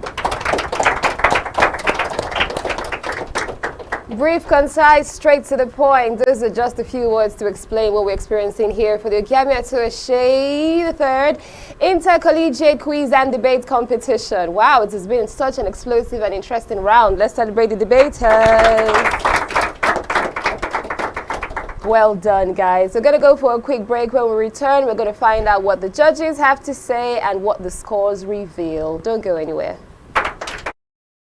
The Ogiame Atuwatse the third Inter-Collegiate Quiz and Debate Competition is proudly presented by the Office of the Sole Representative of the Olu of Warri to the NMPCL in conjunction with Cora Care Foundation and proudly sponsored by Rokotech Integrated Services Nigeria Limited and Ali Innovative Nigeria Limited. Ruth Gender Foundation. Media partners Atlantic Media and TV Group, Cora Radio, Prime Gossip Gazette, and Ugeoyokoro TV.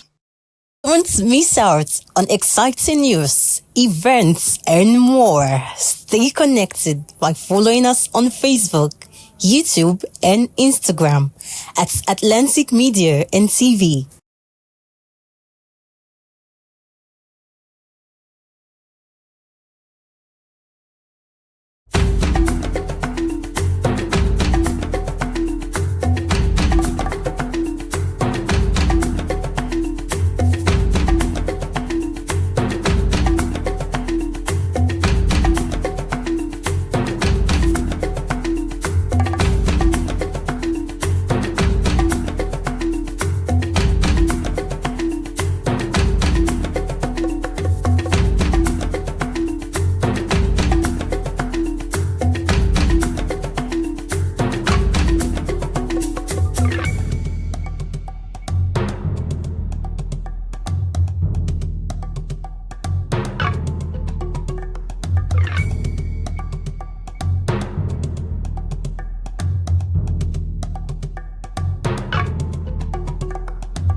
Atlantic TV.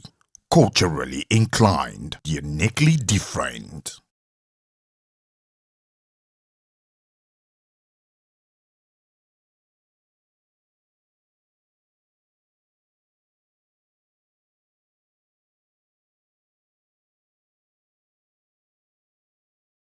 My name is Desoka, the comedy catalyst. I one of Nigerian comedy. Alright guys, back again, yes boss, my name is Osh baby. Ogiame Atuwatse. Yeah, what up people, it's your boy Victor AD. Girl Ninyola. My name is my wife, Niger celebrity type man. My papa say, who won't carry cow, waka go, waka follow the cow. I know the life for you. I see you know you're watching the Atlantic TV. Keep watching Atlantic TV. Atlantic TV. Keep watching Atlantic TV. Keep watching Atlantic TV. Keep watching Atlantic TV. Atlantic TV. Informative, educative, interesting, entertaining. Worldwide, international. Don't go anywhere or I'll catch you. Don't touch that die. Atlantic TV. Boom. Atlantic TV, we wanna party. Atlantic TV. Culturally inclined and uniquely different. It's been such an interesting session we just had there with Zig Grammar School and Ogidigben Grammar School. I think they deserve another warm round of applause. They have done well. I'm your moderator, it's Rejoice Debekeme here. I can't wait to find out what the judges have to say. I'm sure you're also itching to find that out and also see what the scores are saying. But first up, over to the judges. What do you think? Wow, this was really an educative platform. The Zig Grammar School came in very strong. The lead speaker was emphatic in her standpoint, and she came in with so many analogy, the analogy of the padlock and the key, and it was really ingenious of him. Then for the Ogidigben Grammar School, I'll commend you for your practical explanation concerning the employees having practical skill without formal education and all the others. Thank you.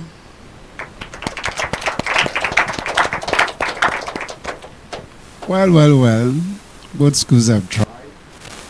After all, it's a competition, and there's something at stake. 10 million naira. I wish the 10 million was going for, our amiable moderator and I. Can see the excitement. Anyhow, you've done well, and like my colleague rightly said, marshal your points and one or two flaws here and there.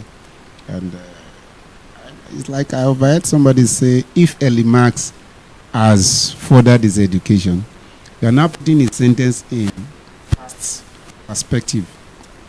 So it should be, if Ellie Marx had furthered his education. So please take note, teachers, please take note. And lastly, somebody said, feed like engineer. It's feed like engineering. Please take note. Teachers, thank you, but you need to do more. Let me hand over to my senior colleague. Thank you. Anxiety has a lot to do with people when they're on stage. Not easy to stand and talk with a microphone, but I was able to get some nice lessons from these young students. Smartphone without a Wi-Fi can be very useless. That's why formal education is very important. And then the Yahoo Boy example.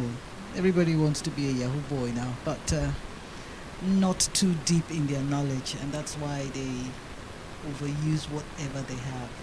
Anyway, we're learning every day, and I think I was happy getting what you people said today. Well done.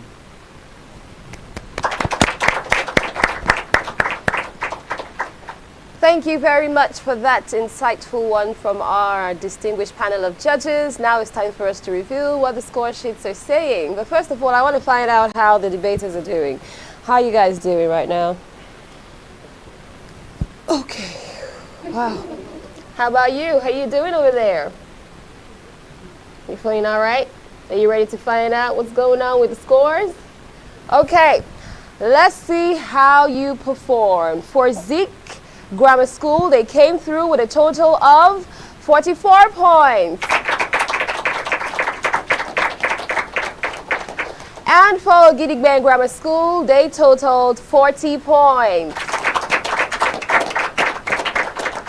Well done, guys. You have done very well. We're super proud of you. We're still rooting for you. This is stage 3 of the Ogiame Atuwatse 3rd Inter-Collegiate Quiz and Debate Competition. This is still the category 4K. We're now done with Zig Grammar School and Ogidigben Grammar School. We're going to find out what majority schools and International Unity School have to offer right after this. The future belongs to only those who dare to challenge. Are you brave enough to reach for the King's Prize? Set your date and time, turn on your notification as 64 schools go head-to-head in the maiden Ogiame Atuwatse 3rd Inter-Collegiate Quiz and Debate Competition. Brace yourself for intellectual chills and thrills. Watch secondary school students from different local government areas in Delta State battle it out for the grand prize of 10 million naira. This competition will run from the 10th of February to the 24th of June 2025. The Ogiame Atuwatse 3rd Inter-Collegiate Quiz and Debate Competition is proudly presented by the Office of the Sole Representative of the Olu of Warri to the NMPCL in conjunction with Cora Care Foundation, and proudly sponsored by Rukotech Integrated Services Nigeria Limited and Ali Innovative Nigeria Limited. Media partners Atlantic Media and TV Group, Cora Radio, Prime Gossip Gazette, and Ugeoyokoro TV. Ruth Gender Foundation. I'm Ruth Edema Collins. I hold a first degree in physics electronics, a postgraduate qualification in business administration, and a nationally certified French language tutor. Career-wise, I'm an educational facilitator. I'm the managing director at Atlantic Media and TV, and I'm also a director at Rukotech Integrated Services Nigeria Limited. I'm a wife and a mother, and I like dressing up to show up. Yeah, so that's basically me. Thank you.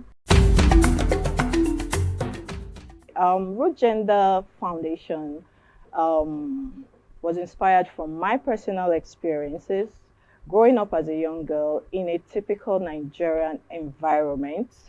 For me, it was being different. It made people bully me, abuse me, and harassed me. I was always misunderstood and underrated.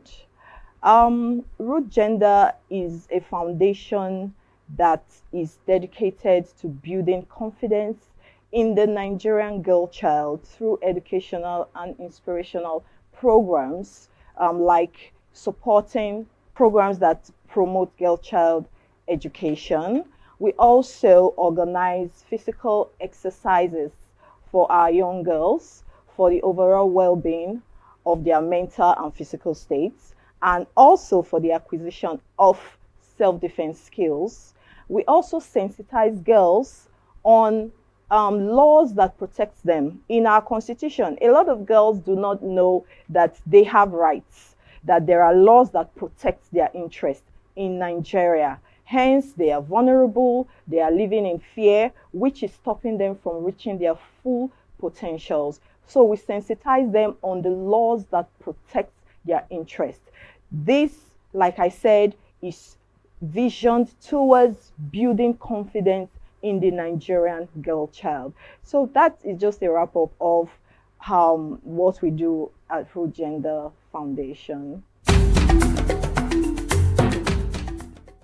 I would say I resonate with the struggles and the challenges of the girl child, particularly the Warri girl child. I happen to grow up in the heart of Warri. From an average background. My family is an average one, but I experienced a lot. Like I said, I was bullied, I was overlooked, I was harassed for being a different child, for daring to be different, and nobody was taking note and tapping into my potentials. So my interest for the girl child is I would love to be a voice for the girl child. They need people to believe in them. They need people to speak for them. I also want the Warri girl child to know that there is hope beyond the reef. I want them to see the bigger picture. I want them to know that they can compete on global platforms.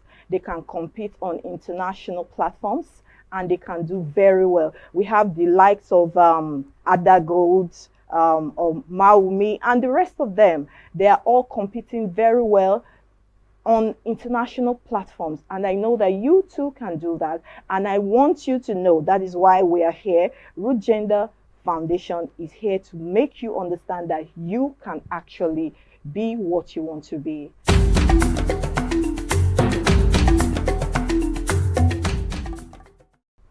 As part of our objectives at Root Gender Foundation, we are dedicated to promoting girl child education.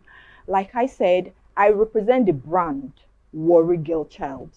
I represent the brand the African Girl Child, because I have gone through the struggles and from there to here. So giving 2 million to the best female participants is just a way to share them on. It's just a way to make them know that we believe in you. I believe in you. You can look up to us. We are sharing you on. It is not about the money. We believe in your potential. We want our girls to know that you are doing the right thing at the right time. You are in the right place, and this is what you should be doing. That's why we are supporting you, and we will always be here to support you. Girl child empowerment to me is enforcing laws that protect our girl child. You know, my NGO, we've been pursuing a bill that we will see to be passed. We are asking that our girls should be allowed to carry pepper spray as weapons of self-defense. Because if you look at it, our women have nothing to protect themselves. They are just there by the grace of God. So we are pursuing laws that will protect the girl child. So empowerment, girl child empowerment to me is enforcing laws that protect the girl child, educating the girl child on time and money management, financial literacy, and equipping them with self-defense skills. Also, access to quality education. This to me is girl child empowerment and nothing more. A girl child must possess effective communication skills. They should be able to communicate effectively. A girl child should be financially literate. She should know how to manage her finances, and she should also know how to manage her time. Yes. Also, most importantly, another skill is self-awareness. It's important for our girls to know who they are, to believe in themselves. That's the vision of our NGO, building confident girls that can achieve their full potentials in Nigeria. That is our NGO's vision. So yeah, those are some of the skills I believe that the girl child should possess.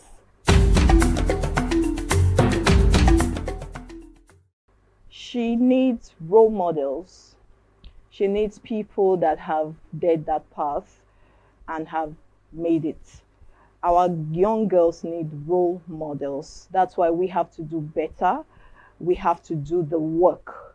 We have to bridge the gap. We have to share them on like we are doing. You can achieve your dreams. First, you have to make education your best friend. Every effort you put into learning will always be there for you to never fail you. Boys will break your heart, people will break your heart, but every effort you put towards learning anything, everything will always come through for you. So for you to achieve your dreams, look towards the right people, look towards the right direction. There are people that have achieved in that route. I will encourage you to look up to them, learn from them. That is just the way to achieve your dreams. My message to the Warri Child, like I said, I represent the brand Warri Girl Child. We are letting the world know that we are not vile, we are not roused, we are educated, we compete intellectually, we have good things ahead of us. We can do it on the global platform, we can do it on the national platform, and we are everything there is to be a woman. I would encourage you, Warri Girl Child, make education your best friend. Make education your best friend. Learn new things. Learn new languages. Okay? And the sky will be your starting point. We are always here to cheer you up. Don't forget that my name is Ruth Edema Collins from Root Gender Foundation, and from all of us wishing you the best, we say keep watching Atlantic TV. Ruth Gender Foundation. The Ogiame Atuwatse the third Inter-Collegiate Quiz and Debate Competition.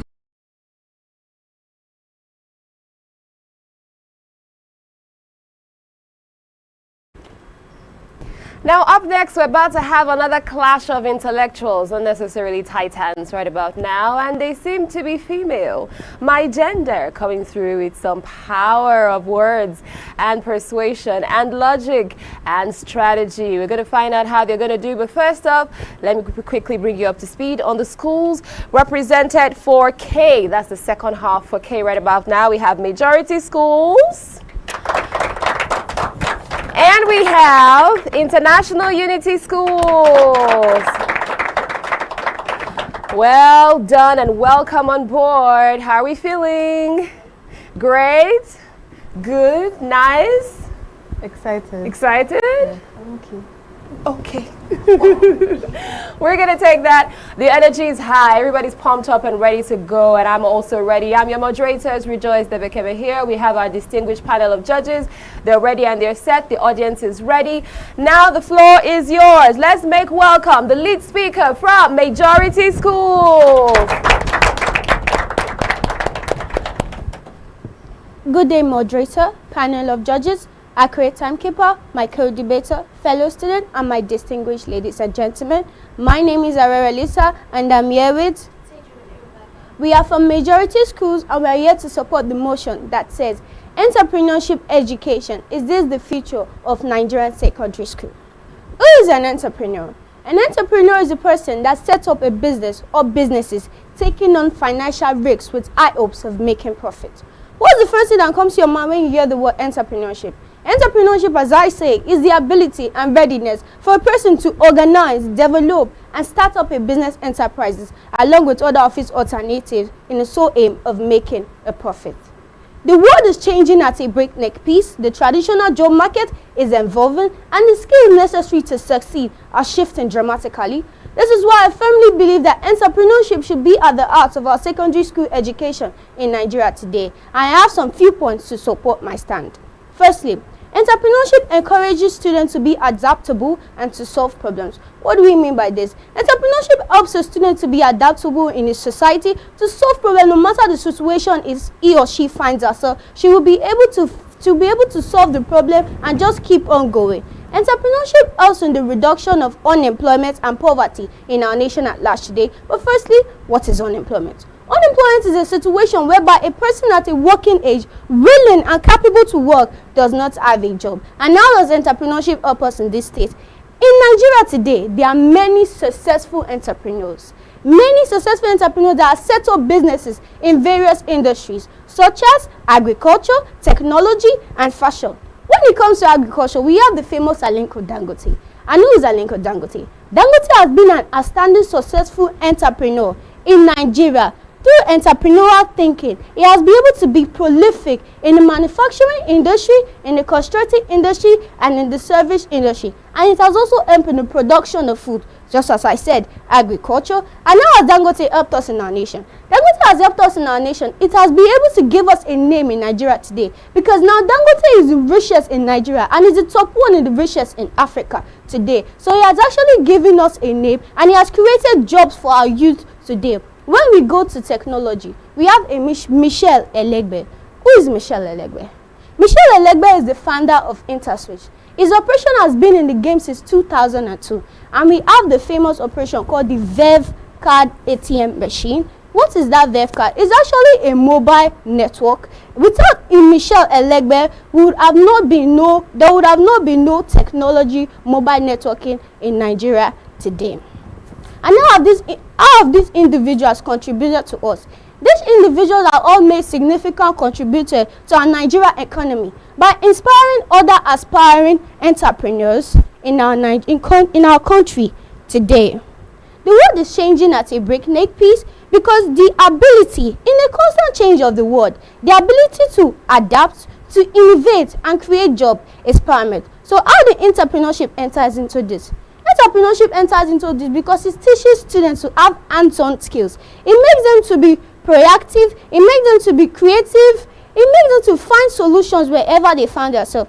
Let's use our host, the moderator, as an example, Mrs. Rejoice. She is an entrepreneur. Why do I say she's an entrepreneur? She has the ability to be able to relate to the public. And what is that called? That is called speech. Not everybody is capable to relate to the public today. And as she stands here, she's able to rely on herself and be self-reliant and be independent on herself. And she believes in herself. Secondly, entrepreneurship allows students to take ownership of their future.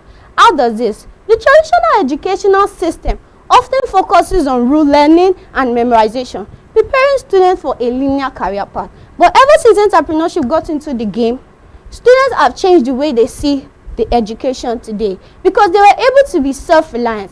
And if they are self-reliant and they grow up to be a youth in our society, they will be able to boost our local economy. And if they boost our local economy, we will have creators, we will have more opportunities, we will have jobs, and unemployment will be reduced in our society today.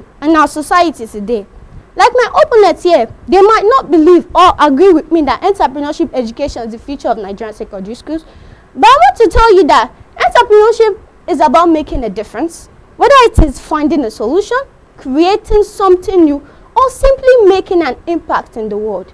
If you're passionate about something, you have a vision, and are willing to put in the work, entrepreneurship might be the right path for you. I want this to go into everybody that entrepreneurship is a journey, not a destination. And finally, entrepreneurship is the key to driving economic growth. Why do I say so? By nurturing entrepreneurial thinking in our youth, we are investing in our future. We are creating it for our future because our country will be known around the world. Today, if you go out there now and they ask you, what name one country that is Africa? We are mostly popular in Nigeria. Why? Because we have entrepreneurs. We have Dangote. We have Michelle Elegbe. We have Linda Ekeji. We have Tony Elumelu. There are many people that are stand out for our nations today.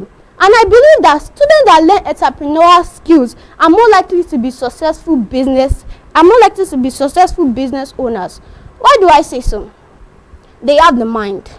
They have the initiative. They are proactive. Any situation they find themselves, they are very active. They are no longer consumers in our society. Now they create their own opportunity. They take ownership of their future because now they believe that they can make a change in their society today.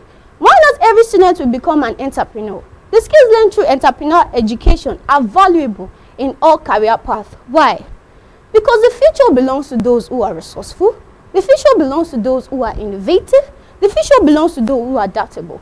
Because if the future do not belong to those people, we will not make a name for ourselves. If a person that is resourceful is in the future today, we will have a name. They will make a change. There will be a difference in our life today. There will be a difference in our life today.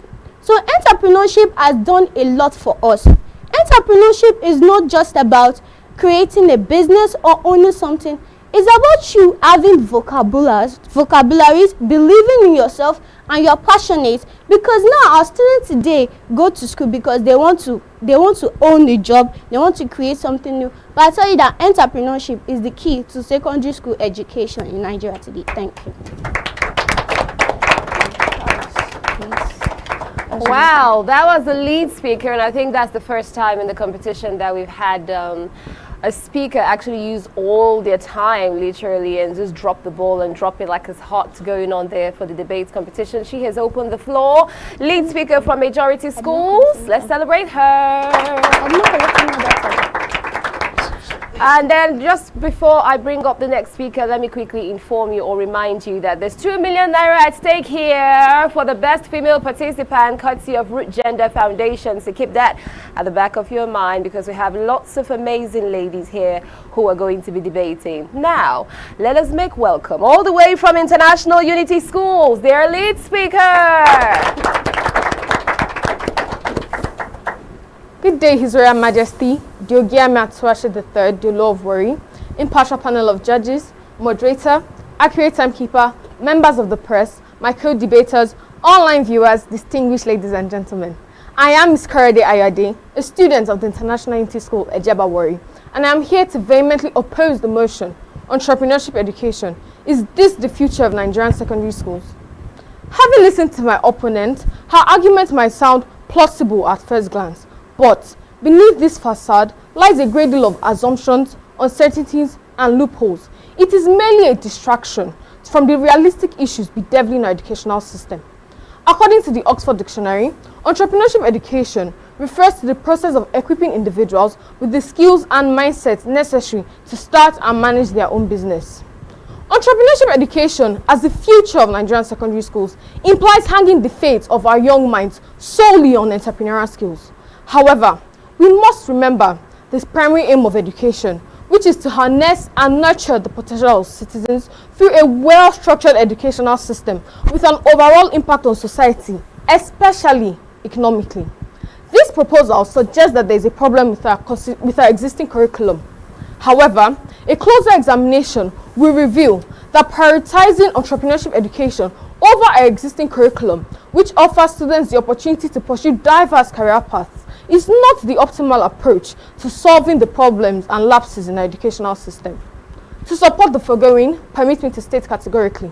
Firstly, entrepreneurship education as the future of Nigerian schools will cause a deviation from the conventional subjects like maths, English, physics, chemistry, government, and so on. This will automatically create a foundation for an imbalanced workforce in which the paths of citizens are forcefully tailored towards entrepreneurship and business, leaving critical professions like medicine, engineering, law, teaching, and theatre with little or no qualified experts.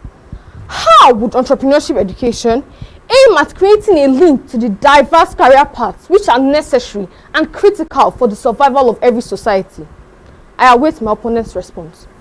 A country cannot survive on business owners alone. We need doctors to save lives, engineers to build infrastructure, and scientists to drive innovation.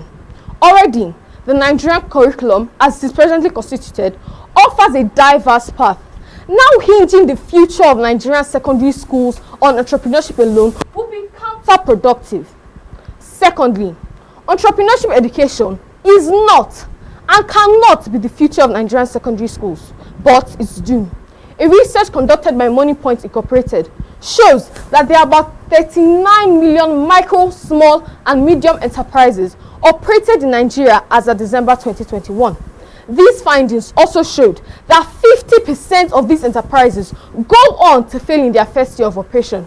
More than 95% proceed to fail in their first 5 years. Now, think.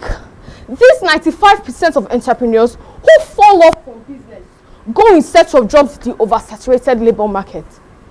What wisdom is therefore daring to prioritize what has a 95% failure rate in its first 5 years, rather than focus on what will not work? Why not improve our already STEAM-based educational structure? That is, education focused on science, technology, engineering, the arts, and mathematics as a means for fostering innovation, problem solving, and content which will develop the effective art of communication. These are 21st century skills that have been adopted by countries all over the world as their future. And Nigeria should not be an exception. A country like China has proven to us the efficiency of a STEAM-based curriculum, which is evidently the reason why they are rising to become a world power status economically. To further buttress my point, Nigeria has an infamous funding to education. So, has my opponent considered the enormous cost of training and retraining teachers? As of today, we do not have enough entrepreneurial inclined or exposed teachers. So can the government undertake the cost of this sort of specialized educational system, considering the amount of secondary schools across the country? No. Permit me to help my opponent with some data here. The United Nations Educational, Scientific and Cultural Organization, UNESCO, advises that countries allocate 15 to 20% of their national budget to education. Unfortunately, according to the Premium Times publication, 23rd December 2023, the allocation to education in the 2024 budget was merely 6.39%. Recently, on a report aired by TVC News Nigeria, 18th December 2024, it reflects the allocation to education in the 2025 budget to just be about 7% of its total budget, which is far below the recommended threshold. This again demonstrates the Nigerian government's poor disposition to education. It is also evident that Nigeria's allocation to education has been consistently below the threshold, and as a result of this, many schools lack basic infrastructure. So expecting this government to fund entrepreneurship education is unrealistic, as the Nigerian educational sector suffers from chronic underfunding. I therefore put it to my opponents that entrepreneurship education is not and cannot be the future of Nigerian secondary schools. Rather, our government should focus on improving our already robust curriculum that offers students the opportunity to explore diverse career paths, including entrepreneurship. Remember, we cannot weave tomorrow's dreams until today's threads are in place. I remain Ms. Korede Ayade, a student of the International Unity School. Thank you for your time.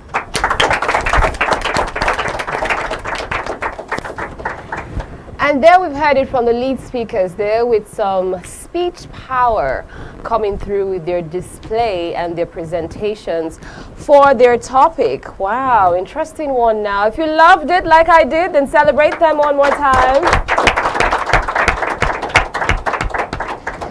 Now it's time for us to find out how the support speakers are going to do. Now let's make welcome from Majority Schools, the support speaker.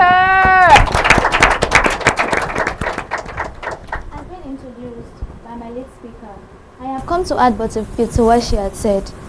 Entrepreneurship is the key to driving economic growth. It offers offers functional education to the youth, which enables them to be self-educated and self-oriented, developing the ability to create social, economic, and cultural value. It provides opportunity for students to collaborate with peers, mentors, and industry experts, which brings teamwork and collective innovation. Entrepreneurship education is the education that is geared towards the development of skills, bringing about the realization of the society. Entrepreneurship education should be placed among core subjects in our secondary schools because the age of secondary school student accumulation of concepts. Entrepreneurship is not just a subject, it is a mindset that empowers our youth with nimble thinking that allows them to identify problems and bring about entrepreneurship. That is what they call retirement. Formal education and look for a job, where entrepreneurship empowers us with the ability to employ ourselves, to be self-employed. That is what it means. We have ourselves. We have to do something. We have to care for our family. We have to show the world that yes, entrepreneurship education has brought about that value.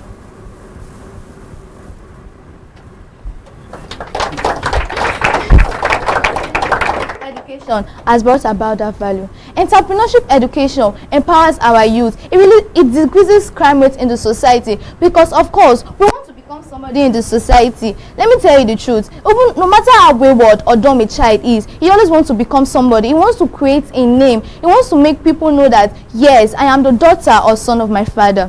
The evidence has clearly shown based on my testimony. And I strongly affirm that entrepreneurship is the future of our secondary school learners. Thank you. Support speakers coming through to cement what the lead speakers have already started off on. Now let's make welcome from International Unity Schools, their support speaker. Majesty Ogiame Atuwatse III Oluwabori, impartial panel of judges, my moderator, accurate timekeeper, worthy opponents, online viewers, members of the press, distinguished ladies and gentlemen. I'm honored to stand before you all today as a supporting speaker for the opposing side of this debate. My name is Ogiame Atuwatse, and I'm a student of International Unity School, Ejebawori. I'm here to further strengthen our argument on the motion. Entrepreneurship education. Is this the future of the Nigerian secondary with the existing conventional secondary education? Let me reiterate. STEAM is Nigeria's best shot for the future of the secondary education.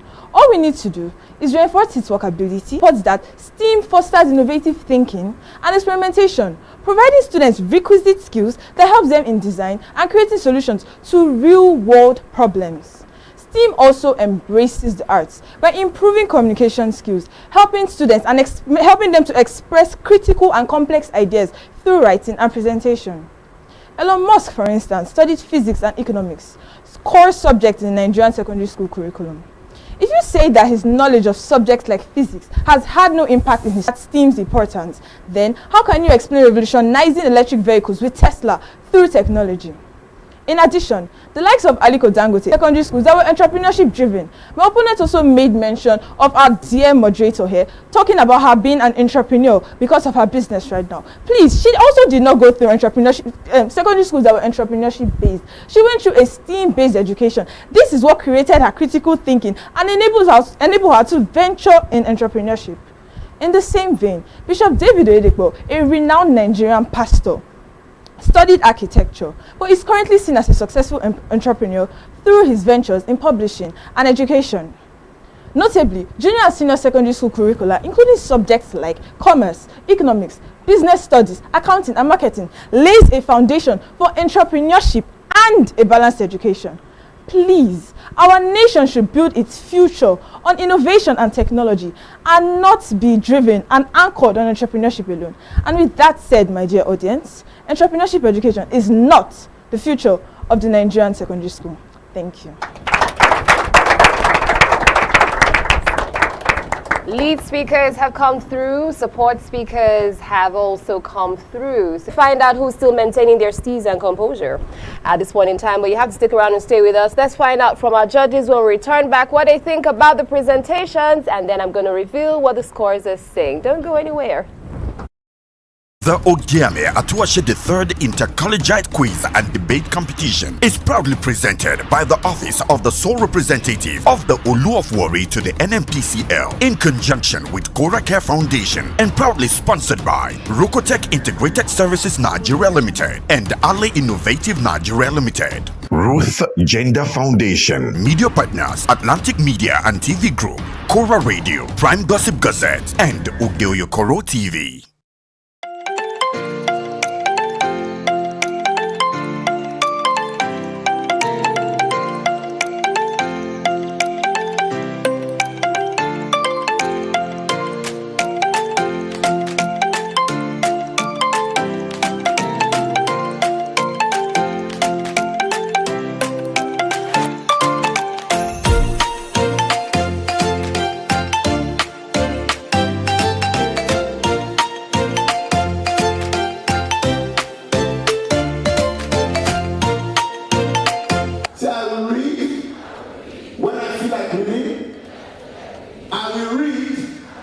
When I don't feel like reading, I will read until I feel like reading. Your future is in your hand as a student, not in the hands of your parents, teacher, or anybody. Do not allow anybody to tell you that education is a scam. The vision of the future of the world started in 2002. Our vision is to build a world where every child is inspired to pursue their passion, reach their full potential, and contribute meaningfully to their community. Our mission is to empower the world child to embrace their unique personalities and temperaments, fostering a future of self-discovery, personal growth, and positive change.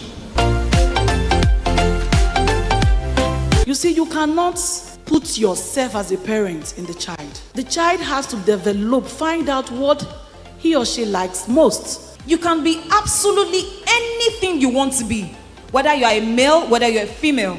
The friends you keep matters a lot. So you might be addicted, that is a fact. The truth, can you leave that addiction? That is the truth. Through the office of the sole representative of the Olu of Warri and by the Olu of Warri, we are going to be paying for 100 SS3 students. Wow. So if you add the 25, we're actually paying for 125 students, courtesy of His Majesty Ogiame Atuwatse III. And of course, for the Warri child, never give up. Just believe in yourself, and the sky is your limit. He said never give up. 22 solid years he carried a dream. Wow. The future of the Warri child is indeed safe and secure.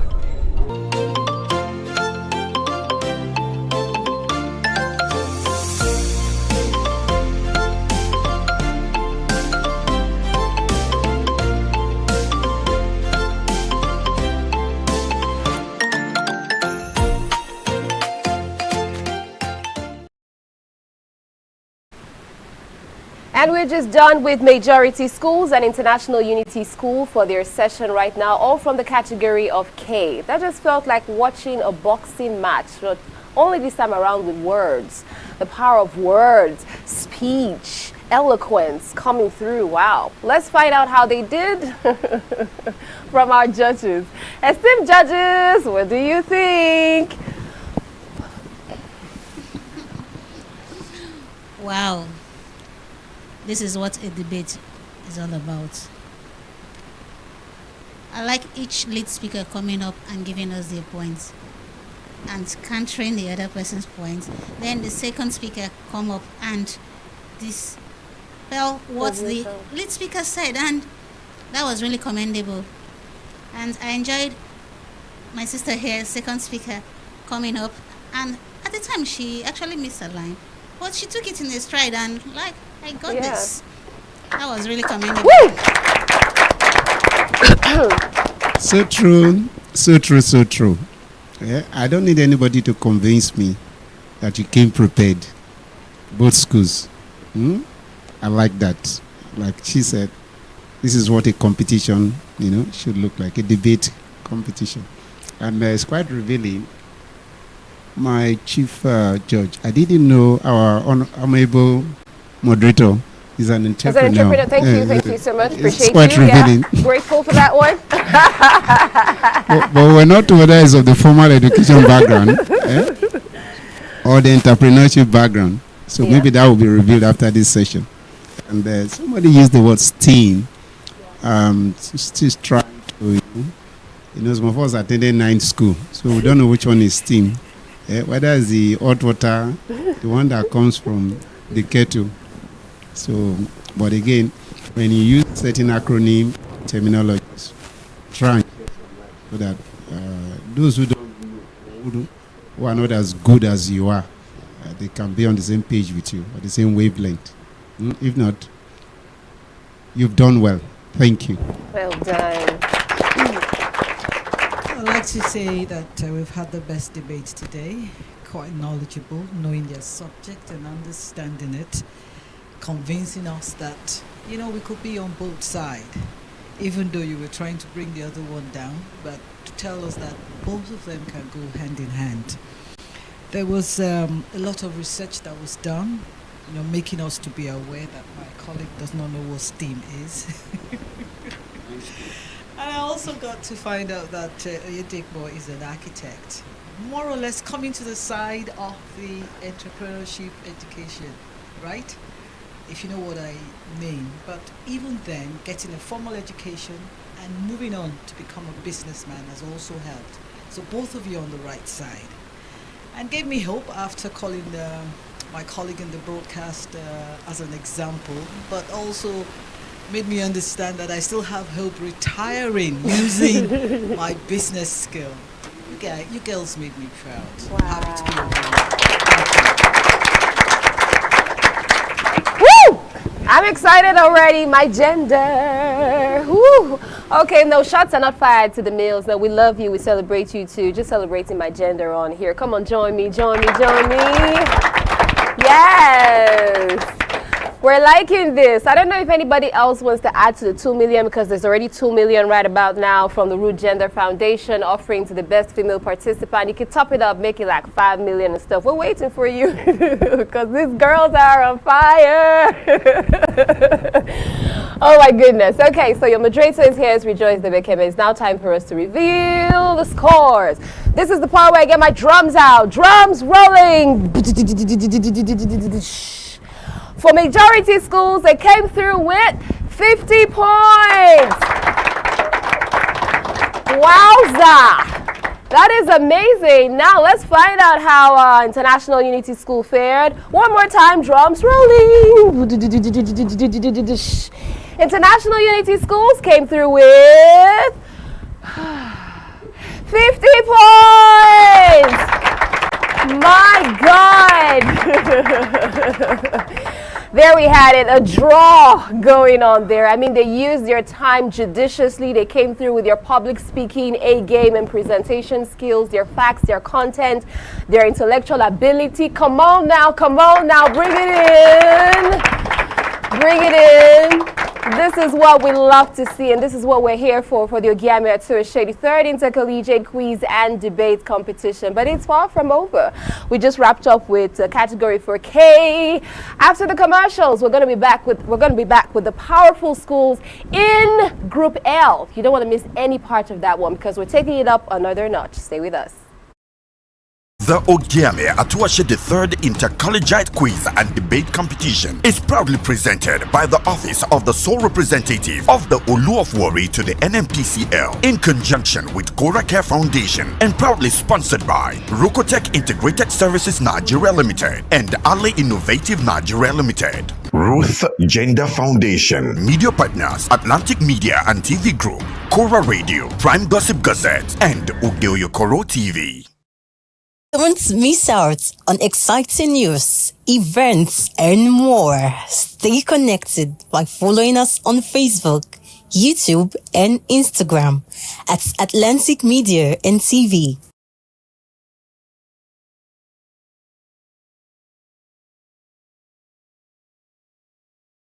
The Ogiame Atuwatse the third Inter-Collegiate Quiz and Debate competition.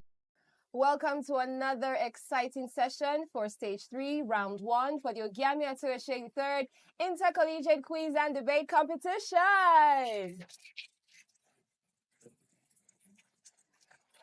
I'm your moderator. My name is Rejoice Debekeme. We're super pumped. The excitement is unmatched. The arguments are building up right about now as we're transitioning from Group G. We are progressing now to Group H. And in that category, we have amazing powerhouse junior schools. Let's find out who they are. We have Federal Government College. Okay, next up on the list, we have Rolex Comprehensive College. We also have Eagle Might International. And then we have Agogboro Secondary School. Wow, wow, wow. Well done and welcome, everyone. Thank you so much for sticking around and staying with us. And if you're just joining us, welcome, welcome.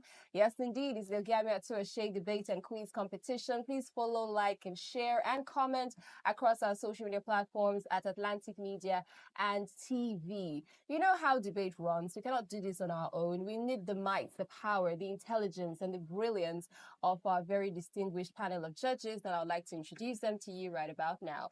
Sitting in as the chief judge, we have Mrs. Jane Tosani Biai Privo Samuel. We also have Mr. Raphael Edema. And we have Miss Adama Favor Ojochen. Welcome, welcome, welcome. All right, we're about to hit the ground running now for the debate session, and I believe that the schools here present, they are ready and they are set. Let's find out who's going to be going head-to-head against each other. For the first session, we have Federal Government College versus Rolex Comprehensive College. Debaters, are you ready? Yeah. Alrighty then. So from Federal Government College, this is Group H. What does H represent for you? Federal Government College, to beg your pardon.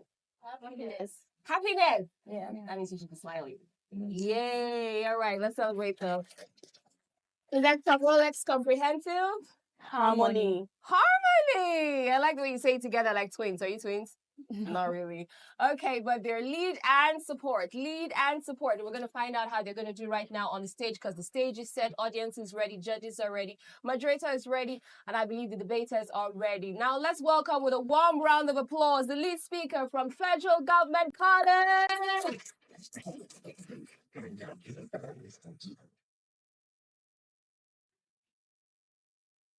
Formal education teaches you how to think and what to think. These are words of Sayana Della, the CEO of Microsoft. With this I say, good morning, the moderator, the impartial panel of judges, the ever so accurate timekeeper, my friends in argument, ladies and gentlemen. Standing before you is Awala Eitoyo Anne-Marie from the prestigious Citadel of Learning, Federal Government College Warri, and having examined the motion vividly well, which asks, is formal education still the key to success in the 21st century? I am here to strongly propose it. Before I dive into the nitty-gritty of the debate, I would like to explain the key terms in the motion: formal education and 21st century. According to Wikipedia, formal education can be defined as a structural and systematic form of learning that takes place in an institution with a set curriculum, certified teachers, and leading to formal qualifications. On the other hand, the 21st century can generally be defined as the modern era, often characterized by technological advancements. I am not saying that informal education is bad. I am only saying that the key to success in the 21st century still remains formal education. The following are my points as to why formal education is still the key to success in the 21st century. First and foremost, it is not subject to argument that formal education is the foundation of knowledge. Formal education provides a structured approach to learning essential subjects like mathematics, sciences, languages, and social studies. These are the core areas that help to build the basic intellectual foundation necessary for critical thinking, problem solving, and innovations that are needed in the 21st century. A popular 2021 study by Adrian and Luxa in Academically Adapt found out that a student who engages in rigorous coursework develops higher critical thinking skills, which is essential for success in the 21st century knowledge. Furthermore, formal education is still the key to opportunity in the 21st century. Formal education is essential for entering opportunities which require advanced knowledge and regulatory certification. Formal education is essential for entering opportunities as it provides access to professional networks, internships, scholarships, and mentorship programs. Students have a lot of opportunities in formal education. They are able to connect with their peers, professors, industry professionals, and even enjoy alumni networks. For example, in this 21st century, the organizers of this competition created the opportunity for 64 schools under formal education to be able to learn and win 10 million naira with an additional 2 million naira for the best female participant. This would have not been the case if they are not under formal education. Formal education is still the crucial key to success in the 21st century. No wonder Robert Kiyosaki, the author of Rich Dad, Poor Dad, says, and I quote, "Formal education provides a platform to build networks early in life." Ladies and gentlemen, formal education is still a crucial key to success in the 21st century as it unlocks unique opportunities. Moreover, formal education is still the key to success in the 21st century specialized professions. Oh yes, I am sure you all are shocked at this. But the moderator, please permit me to expatiate on this point. Formal education is essential for entering specialized professions which require advanced knowledge and regulatory certification. Careers in medicine, law, engineering, and even education all require formal education. That is to say, without formal education, no one can become a successful licensed medical doctor, engineer, lawyer, accountant, or even a lecturer. Are you encouraging we have quacks in our society? Well, the 21st century has no place for quacks because professional certificates come with QR codes that can be scanned anywhere in the world to discover its authenticity. Formal education is still the only legitimate key to success in the 21st century specialized professions, as it ensures that practitioners passes through the necessary knowledge, skills, and ethical ground. Structured education, rigorous training, and regulatory certificates are non-negotiable for success in the 21st century as they maintain quality, safety, and public trust. For example, the COVID-19 vaccine was invented by a university-trained scientist. This is a clear proof of the key role of formal education in life-saving innovations. It is not news that formal education is still the key to success in the 21st century as it enhances large-scale learning. Large-scale learning, which is the acquiring of skills and knowledge by a large number of people, is enhanced by formal education. For example, in the secondary schools, they have a wide range of subjects like technical drawing, marketing, electrical installation, and even auto mechanics. All these subjects enables the students to have a wide range of knowledge, which is essential for success in the 21st century. Also, in the university, there is provision of teaching hospital, whereby the students are able to practicalize what they have learned.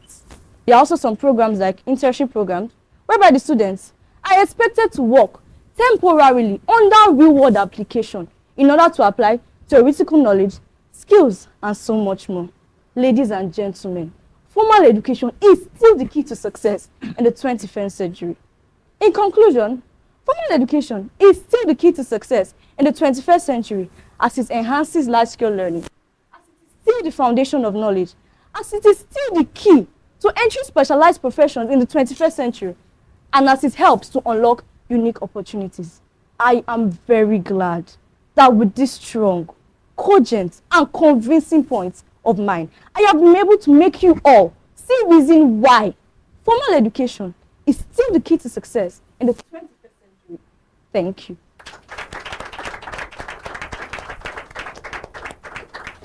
Thank you to the lead speaker from Federal Government College. Now it's time for us to hear from the lead speaker from Rolex Comprehensive College.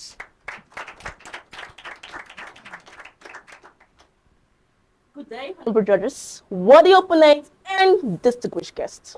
I am the president of Akatarika Divine Projects from Rolex Comprehensive College, And I stand here before you all to firmly oppose the motion that says, is formal education still the key to success in this 21st century? The answer is no. Formal education can no longer just be the key to success in this 21st century. Ladies and gentlemen, the 21st century have ushered in an era of unprecedented change. The rise of technologies, artificial intelligence, and automations has transformed the job market, rendering traditional formal education model obsolete. Formal education, although relevant, can no longer guarantee as a key to success in this 21st century. First and foremost, many successful individuals such as Steve Jobs, Mark Zuckerberg, and Richard Branson have achieved success without completing their formal education. This raises a crucial question: can success be achieved through alternate means, such as self-directed learning, apprenticeship, or even vocational trainings? Secondly, formal education can be limiting with its aspect of standardized texting and rote memorization. In addition to that, the rise of online learning platforms and skill-sharing communities has democratized access to knowledge, which enables individuals to access skills and knowledge at their own pace without the need for any traditional formal education. Moreover, my opponents may argue that formal education provides structure, accountability, and socialization. However, I counter that those benefits can be achieved through alternate means, such as online learning communities, mentorship programs, and even apprenticeships. In fact, many successful entrepreneurs and innovators have attributed their success to the ability of thinking outside the box, challenging conventional wisdom, and the ability to maintain and adapt to challenging circumstances. While formal education, with its emphasis on standardized texting and rote memorization, can often stifle creativity, critical thinking, and problem-solving skills, which are essential for individuals to strive in the 21st century. And as we all ponder on the relevance of formal education in this 21st century, let us all ask ourselves, is it not time to redefine what we actually mean by success and education in this 21st century? Now take, for example, I may be sick in the hospital and I want to access education. Now, with the use of online platforms like Zoom, I can access educational platforms at the comfort of my bed in the hospital without even stressing myself or thinking twice on how I'm going to access my education. In conclusion, we can all attest to the fact that formal education can no longer be the sole key to success in the 21st century. And as we all move forward, it is essential that we value the diversity in education and promote individuals with the flexibility to follow their own path to success. I trust that with my arguments, I have been able and unequivocally shown that formal education can no longer just be the sole key to success in the 21st century. Thank you. Wow, that has been a brilliant showcase there of intellect, of strategy, of critical thinking from our first lead speakers for Federal Government College and Rolex Comprehensive College. Let's celebrate them. They have set the pace. Now it's time for us to find out how the supporters will follow. Let's make welcome the support speaker for Federal Government College. Celebrate her. Formal education gives you the ability to solve difficult problems and leads you to the highest level.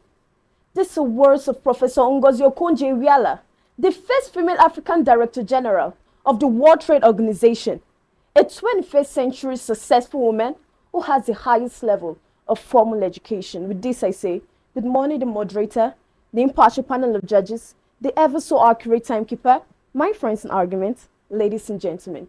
Standing before you today is Co-Author Ogiame Blessing, a bona fide student from the prestigious Citadel of Learning, Federal Government College Warri, and having examined the motion.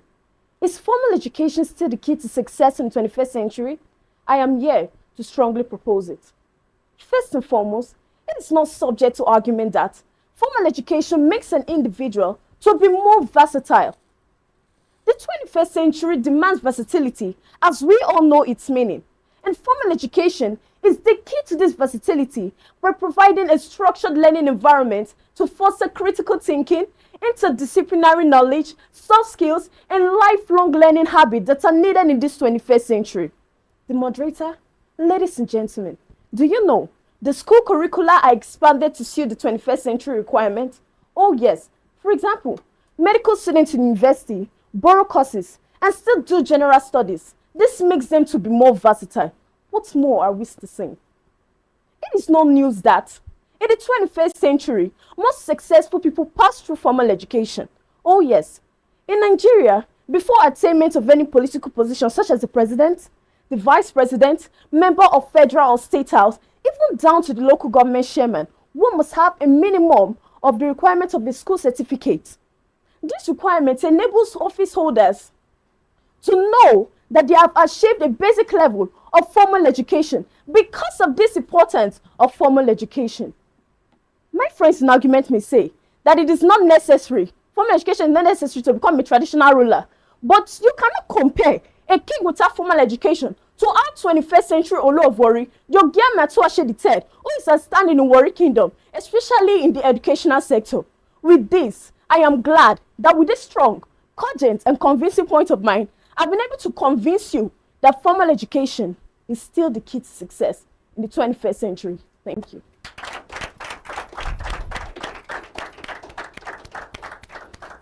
Alrighty then, we've heard from the supporting speaker there from Federal Government College. Now it's time for us to hear from the supporting speaker from Rolex Comprehensive College. Good day, moderator, the coordinator, my prestigious panel of judges, accurate timekeeper, my respected opponent, and distinguished audience. Standing before you is the personnel of Wikipress Oshawemi, and I'm a representative of Rolex Comprehensive College, and I'm here to firmly oppose the motion that says formal education is still the key to success in the 21st century. My answer is no. The 21st century has seen the rise of alternative learning methods, including online courses, e-learning, and skill-based education. Often platforms like YouTube, Udemy provide accessible and affordable education means to over millions of people around the world. Most successful individuals, let's take from tech entrepreneurs to skilled professionals, have gained expertise outside formal classroom setting. In fact, employers today prioritize practical skill over formal degree. We see today the demand for problem solving, creativity, adaptability, and digital literacy outweighs the need for traditional academic qualification. Most companies like Google, Tesla, Apple, they no longer need degree requirements. Instead, they need experience and learning. Now, let me tell you now, there is a life after formal education. Formal education teaches us how to get a job, but self-learning teaches us how to provide jobs to different people. Distinguished audience, we all want to make money, right? Yes, we do. I can put it to you that 100% of the wealth of the world today, 8% is physical, while 92% is digital. I will leave you with this question. Will you rather go for the 8% physical or you will go for the 92% digital? Therefore, we must live beyond this outdated notion that says formal education is still the key to success in the 21st century.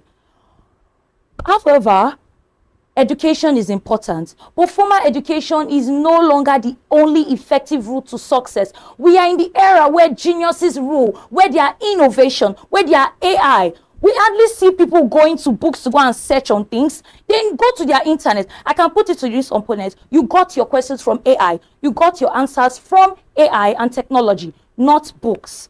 I hope with this point of mine, I have been able to prove to you with beyond every shadow of doubt that formal education is still the key to success in the 21st century. Thank you. So the way I'm just smiling away and still applauding. My girls are on fire.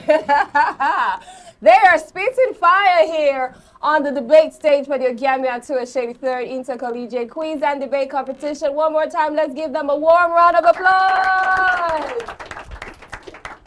Wow, I'm super proud of my gender. Allow me to booga just a little bit, okay?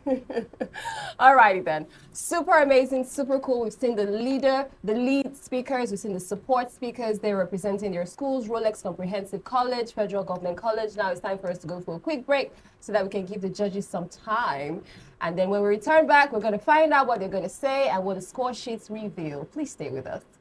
The future belongs to only those who dare to challenge. Are you brave enough to reach for the King's Prize? Set your date and time. Turn on your notification. Our 64 schools go head-to-head in the maiden Ogiame Atuwatse III Inter-Collegiate Quiz and Debate Competition. Brace yourself for intellectual chills and thrills. Watch secondary school students from different local government areas in Delta State battle it out for the grand prize of 10 million naira. This competition will run from the 10th of February to the 24th of June 2025. The Ogiame Atuwatse III Inter-Collegiate Quiz and Debate Competition is proudly presented by the Office of the Sole Representative of the Olu of Warri to the NMPCL in conjunction with Cora Care Foundation and proudly sponsored by Rocotech Integrated Services Nigeria Limited and Ali Innovative Nigeria Limited. Media partners Atlantic Media and TV Group,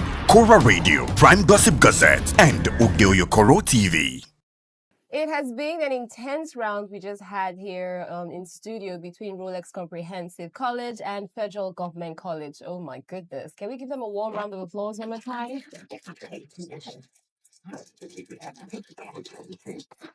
Well, let me quickly ask a question to the audience here. Would anybody like to step up to the debate challenge right about now? Teachers, guests, audience, anyone? Oh no, exactly right. Because it's not exactly easy for anyone to stand with confidence, with composure, and with conviction to spill out their points, standing for or against the motion. So one more time with a loud, roaring, thunderous applause, let's celebrate them. Thanks, amazing. I'm your moderator, Rejoice Debekeme here, and this is still the Ogiame Atuwatse third Inter-Collegiate Quiz and Debate Competition. It's now time for us to find out from our panel of judges how the contestants have fared. Over to you, judges. What are your thoughts? Wow. Left for me, I would say this is what a debate should be all about. When Federal Government College came up and spoke, I was like, wow, my years in school wasn't wasted after all. Then Rolex now came and was like, oh, so let's spend all those years in school. If I can actually do that without going to school. So both parties were able to convince me that in as well, as much as formal education is good, we can also do it another way. Thank you very much. Yeah, that was very impressive. Honestly, I had one of those moments where I'm like, I'm going to change my thinking about all of this because they were like, so FGC, the first person was she was lecturing us basically, and she was quite dramatic, and I like that for effect. She was quite dramatic when she was presenting her points. And Rolex, you used real world people, and that's very relatable. I can say, oh yeah, Mark Zuckerberg didn't go to school, he didn't finish, and he's very successful. That was very good for you to point real world people out like that. And MGC too, something you did introducing the fact that the reason we are in this debate is because of formal education. That was very smart. I liked that as well. Anyway, I think you guys really did well, and this is more of this, please. Thank you. Okay, I want to say you guys did an amazing job. It's not really easy coming out to address a large audience as this. So nice one, and I wish you all the best. Thank you. Okay, this is what we're talking about when we talk about debates. Let's maintain this energy, shall we? If we have to change it at all, we're going to take it up another notch. That's how we rock and roll for the Ogiame Atuwatse third Inter-Collegiate Quiz and Debate Competition. Now it is time for us to reveal what the score sheets are saying. Are we ready? Drums rolling. Okay, let's go. Perpetual Government College, they came through with a total of 51 points.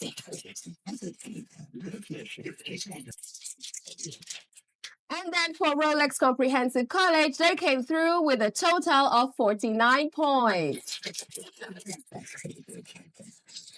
But trust me, these girls did amazing. One more time, a round of applause. I am super proud. I'm super proud. Just to remind you, inform you that the Root Gender Foundation is offering 2 million naira to the best female participants. We don't know if they're going to pop up from here because we're not done with the competition yet, but we're rooting for each and every female or male for the competition. For every school, through cutting across through every group, we're actually rooting for you now. Wow, this stage is on fire. I feel like we have to bring some fire extinguishers in here, but no. Let's maintain the energy. We're going to take it up another notch. We're going to go for a quick break. And when we return, some genius powerhouse schools are coming through. I'm talking about Eagle Might International and Agogboro Secondary School. You don't want to miss that one. The Ogiame Atuwatse the third Inter-Collegiate Quiz and Debate Competition is proud presented by the Office of the Sole Representative of the Olu of Warri to the NMPCL in conjunction with Cora Care Foundation and proudly sponsored by Rokotech Integrated Services Nigeria Limited and Ali Innovative Nigeria Limited. Ruth Gender Foundation. Media partners Atlantic Media and TV Group, Cora Radio, Prime Gossip Gazette, and Ogeoyokoro TV. Like do sweet, you know, say all these dancers, they try you. I don't say that they do audition for dancers, so Jesus. But for example, if I reach out there, my piggy go ask me, Daddy, what do you do for a living? I say I'm a comedian. He go ask me, all these students, they're too smart. He go, yeah, Daddy, what is a comedian? Because I make people laugh for a living. And they wonder, what if dancers should ask them? I just they think, oh, bouncer. If your pikin asks you, what do you do for a living? You say, I bounce. And see they're wicked though. See they go say, I don't understand. You bounce? The Ogiame Atuwatse the third Inter-Collegiate Quiz and Debate Competition.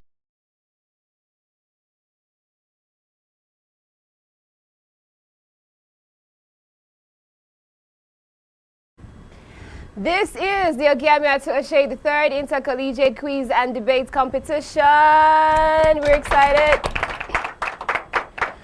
We're excited and we're back like we never left. We're now progressing nicely. We have moved from K, now we're at Group L, and we have two formidable schools who are hitting it off for us for this particular session. But first of all, let's find out the schools in this particular category. I'm your moderator, Rejoice Debekeme here. For Group L, we have Seat of Wisdom Model School. We also have Don Domingos College. We have St. Malachi Grammar School. And finally, we have Wangwe College. Welcome on board, everyone. We're super glad that you made it and you're here. Everyone's battling for the crown of intellect and, of course, the 10 million naira grand prize. Who's going to sit on the throne? At the end of the day, we can only find out when you stay with us through the process. All right, this is stage 3 and it's the debate competition stage. Now, without our amiable panel of judges, we'll not have a successful debate competition. And here we go. This is the part where I introduce them to you or remind you who they are, just in case you've forgotten. We have as the chief judge on the panel, Mrs. Ochuko Orogu. We also have coming through, Comrade Ajay Adaron Karen. And we also have Mrs. Jane Tosani Biai Pribo Samuel. Thank you so much for giving us the honor and the pleasure of having you on board with your wisdom and, of course, your intellect. We're rooting and hoping that you're going to come through with your fairness for the debates competition. Now, let's quickly hear from our judges what the guidelines are for the debates. Are highly prohibited. Cheating leads to immediate disqualification. Proper decorum must be maintained by participants and teachers. Specific debate topics and motions will only be sent a week before participants' session. Participants will be given 10 minutes to speak for their team, 7 minutes for lead speakers, and 3 minutes for supporting speaker. A countdown will begin 1 minute before the participant is notified to stop speaking. Exceeding of time limit by participants lead to deduction of marks. Judges are only expected to give their remark after each session alongside score points. Participants will be judged based on stage presence, confidence, accuracy, time management, neatness, intellectual ability, public speaking, and presentation skills. Audience are only permitted to chair after the presentation is concluded or indicated by the moderator.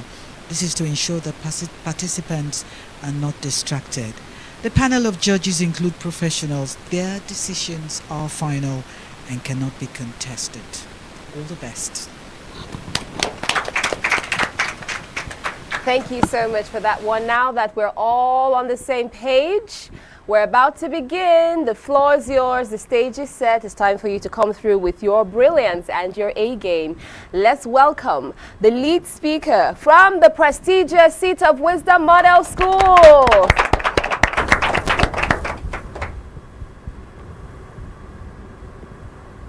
Good day, moderator, panel of judges, accurate timekeeper, co-debaters, ladies and gentlemen. Standing before you is Awabasiwe Ogenevowero, and I am here to strongly support the notion that states rural students have more potential to succeed than urban students. I'll start by defining keywords. A rural area is a geographical area that is located outside towns or cities. A rural student is a person who lives and schools in rural areas. While urban areas have more infrastructure, rural students possess unique qualities that make them hardworking, disciplined, and driven to succeed. Now I have some points to back up this claim. Firstly, rural students grow up in tough conditions that instill a strong work ethic in them, which when put into their academics make them soar even higher than the best urban students. Rural students are hardworking, disciplined, and resilient to succeed, which are key traits in career success. Resilience is the capacity of a person to adapt and recover from adversity, stress, and trauma. This is a crucial factor for maintaining a stable mental and emotional well-being, especially during challenging times. On the contrary, urban students have access to unlimited convenience at every turn and have a higher tendency to be overwhelmed when they are met with challenges. And this can reduce their resilience. Secondly, rural students are more exposed to agricultural and vocational opportunities. Till today, Nigeria's economy is still very dependent on agriculture, and rural students being familiar with these local trades such as farming and other vocational skills can leverage these opportunities over urban students who are disconnected from these industries. Also, rural students have great zeal and passion for education, which makes them want to succeed. Rural students grow up in environments where their parents struggle financially to make ends meet, and this serves as a motivation to overcome any obstacle. Rural students view education as a pathway to upward mobility, understanding that hard work and perseverance can make them have these opportunities. Most rural students have to trek to school every day, which shows their determination to learn, be educated, and to succeed. Unlike the urban students who take a school bus or their parents' cars and have little or no motivation at all. And why rural students are more potential to succeed than urban students is because they are more focused and dedicated on their studies, because they live in environments with fewer and lesser distractions such as social media and other social events, which makes them more focused and dedicated. Unlike urban students who are faced with unlimited access to these distractions such as social media and other negative influences such as cultism, joining bad groups, and many more shenanigans in the society, which can reduce their academic focus. Another reason is because in most rural communities, they often emphasize these strong moral and cultural values, such as respect for elders, respect for constituted authority, community service, and hard work. And this can contribute to a student's discipline and overall focus on long-term success.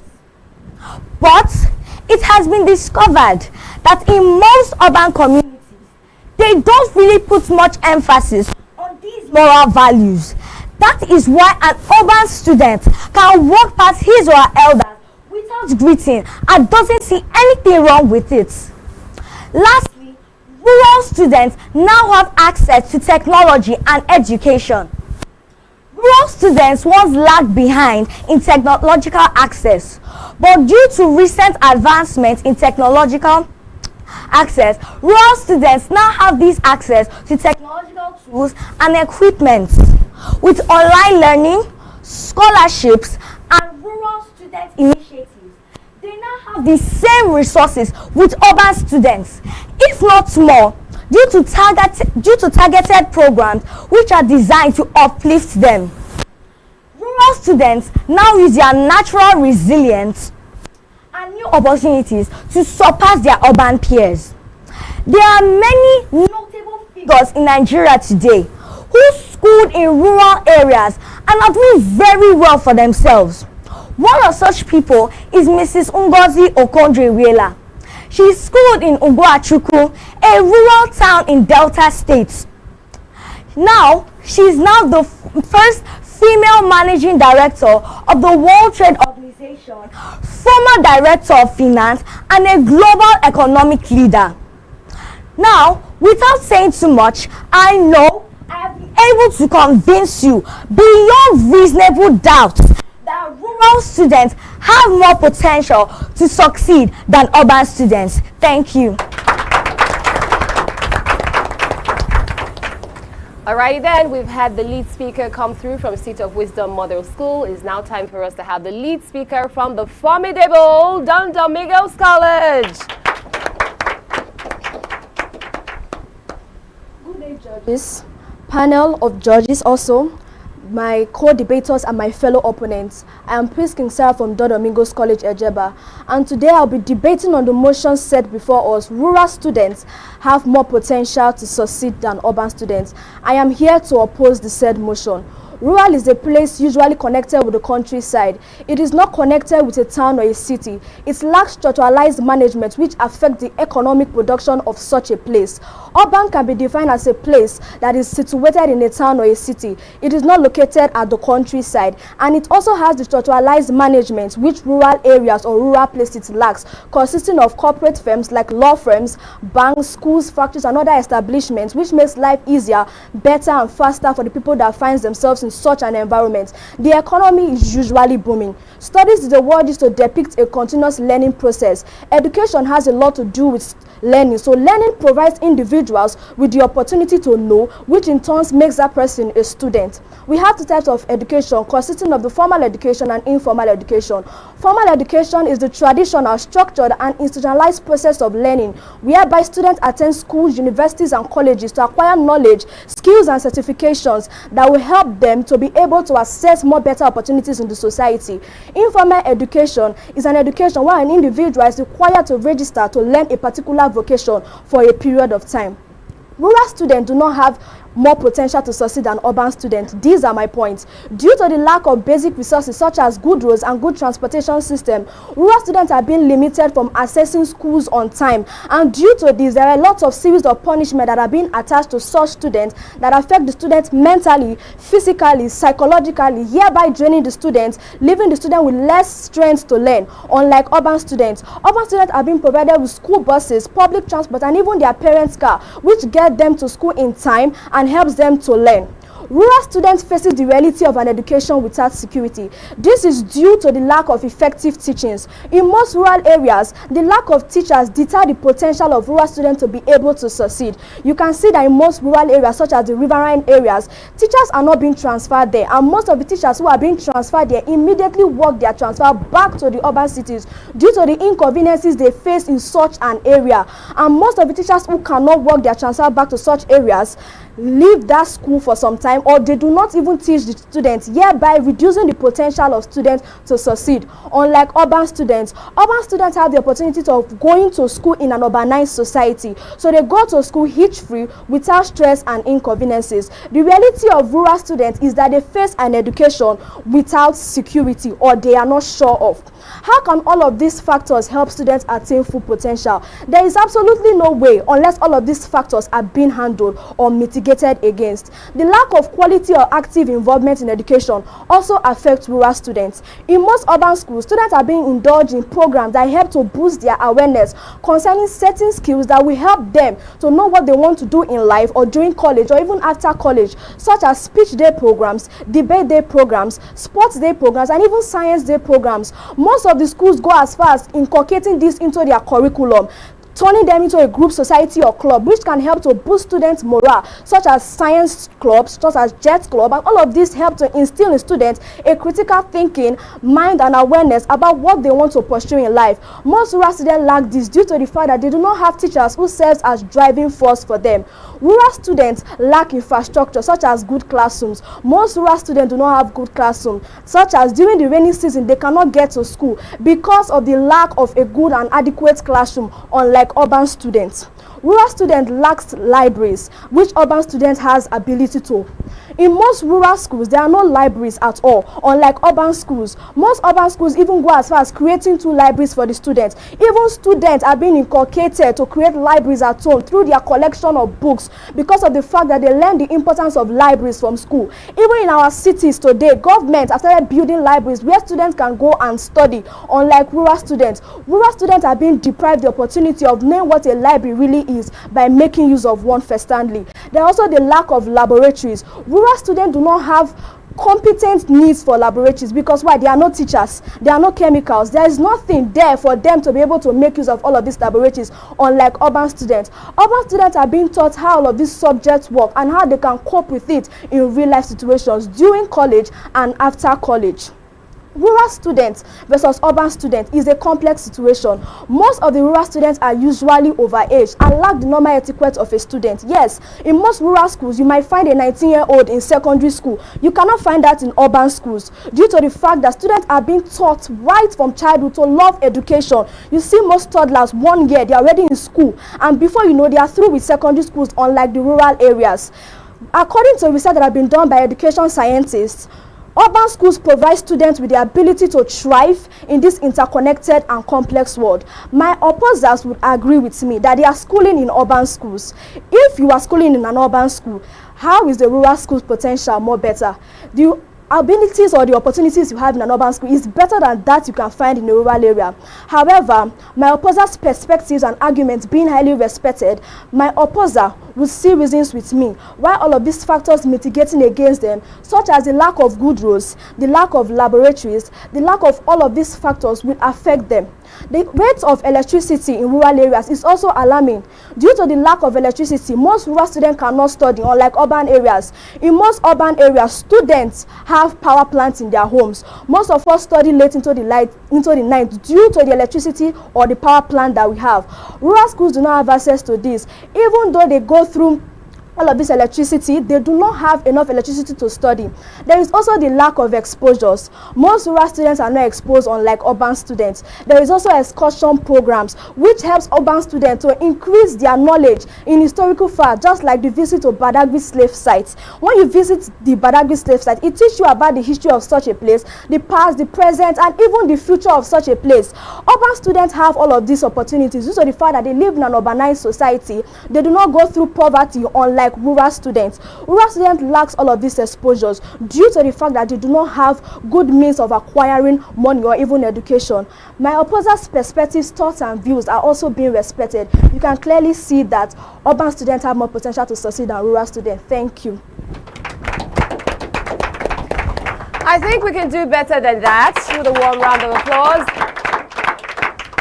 Dropping it like it's hot is the name of the game. We have had the lead speakers from Seat of Wisdom Model School, and then of course we've had the lead speaker now from Don Domingos College. They have set the pace. They have led the way. Now let's find out how the support speakers are going to follow.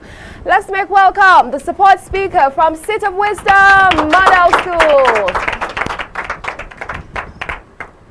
Good day, moderator, honorable judges, accurate timekeeper, worthy debaters, and my ever-attentive audience. Standing before you is S.A. Kolo Immaculate, and I'm here to strongly support the notion which says that rural students have more potential to succeed than urban students.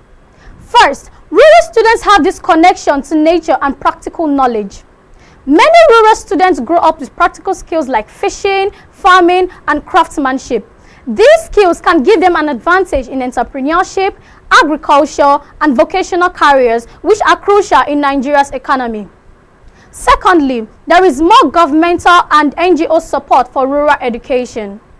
In recent years, Nigerian governments and NGOs such as Owando Foundation, Whitefield Foundation, United for Education, etc. have focused mainly on rural education with scholarship, infrastructural improvements, and feeding programs. Rural students who take advantage of these programs have the possibility to excel beyond their urban peers. Thirdly, there is less competition for resources. Urban schools often suffer a situation of overcrowding with over 100 of students in a single class, making it difficult for individual students to get the attention that they need. Rural schools, on the other hand, despite fewer resources, sometimes have smaller classroom sizes, allowing a better teacher-student interaction. Furthermore, there is appreciation for education. Rural students appreciate education, recognizing it as a means of improving their socio-economic status and a better opportunity. Lastly, there is cultural heritage.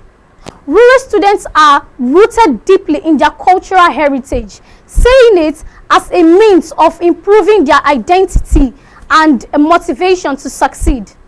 In conclusion, while others may argue that urban schools and students have more resources and opportunities, I firmly believe that rural schools and students have more potential to succeed because, despite the situation and challenges they face, rural students have shown this remarkable resilience, adaptability, and determination. I leave you with this question: can success really be limited by location? Thank you. Supporting speaker there from Seat of Wisdom Model School. Now let's have the supporting speaker from Don Domingos College.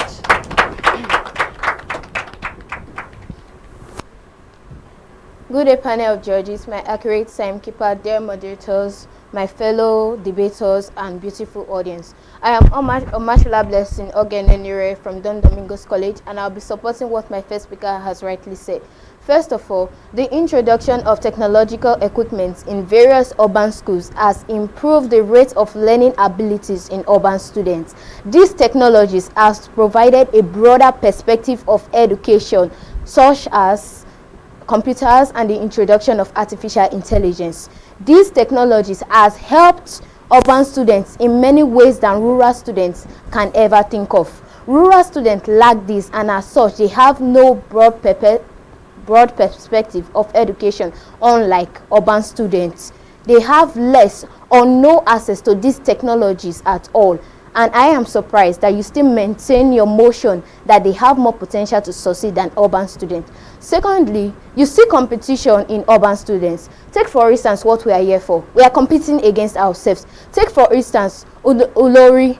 Are they present today? These schools, they have no motivation. There are no philanthropies such as Old Students Association to push this drive in them. We urban students, this drive is being impacted in us by old students who see the need for us, the value of us in education. Most of rural students, if not all, they have less or no chance of furthering their education to its highest peak, and as such you find out that there are little or no single old students to imbibe in them this competitive nature that we have in us rural students. Thirdly, as we all know, education is not all about sitting in class. It's about self-awareness. Most rural students are not aware of the value they have in themselves, yet they go to school. How then can you impart this in them? This has been done by various NGOs in urban schools. They have imparted a lot of self-awareness in urban students such that they have a high value of self-esteem and they can hold their heads up in the presence of their peers. You find out that despite the fact that rural students, they still go to school, a lot of them are ignorant of their rights, their places in the society, and as such, they have less rate of excellence in them. Because without self-awareness, how then can you stand in the midst of your peers and defend education? In conclusion, this point has proudly proven and spoken our points that urban students have more potential to succeed than rural students. I hope I have been able to convince and not confuse you, dear friends, that urban students have more potential to succeed than rural students. Thank you. Wow, that was some intense session if you ask me. Let's celebrate them one more time. These teams are not here to play. Every single point landed like a punch going on there back and forth, and these are amazing ladies doing awesome. One more time, celebrate them. Yes, indeed. If you're just checking in, it's the Ogiame Atuwatse, the third Inter-Collegiate Quiz and Debate competition. This is actually the third stage for the first round, and this is the debate stage, as a matter of fact. I'm your moderators, Rejoice Debekeme here. It's now time for us to go for a quick break and return back to what the score sheets are saying, and of course also the judges. Stay close. The Ogiame Atuwatse the third Inter-Collegiate Quiz and Debate competition is proudly presented by the Office of the Sole Representative of the Olu of Warri to the NMPCL in conjunction with Cora Care Foundation, and proudly sponsored by Rokotech Integrated Services Nigeria Limited and Ali Innovative Nigeria Limited. Ruth Gender Foundation. Media partners Atlantic Media and TV Group, Cora Radio, Prime Gossip Gazette, and Ugeoyokoro TV.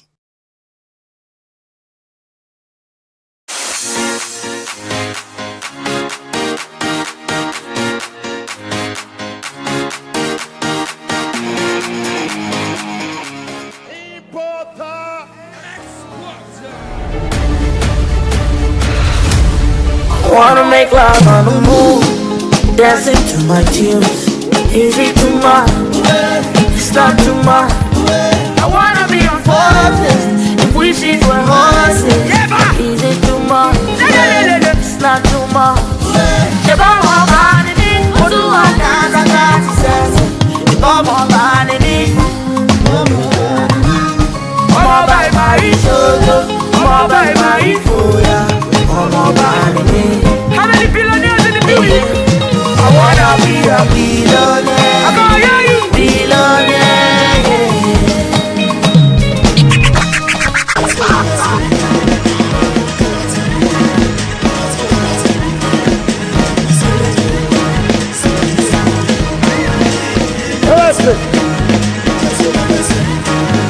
Yeah, why you come there shake bum bum? When you know say you know get the bum bum. Yeah, oh yeah, shake bum bum.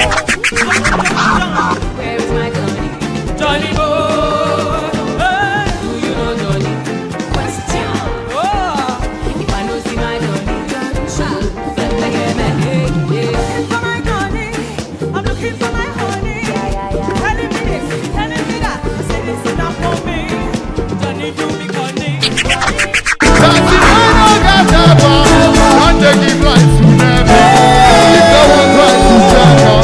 Make them no go forget.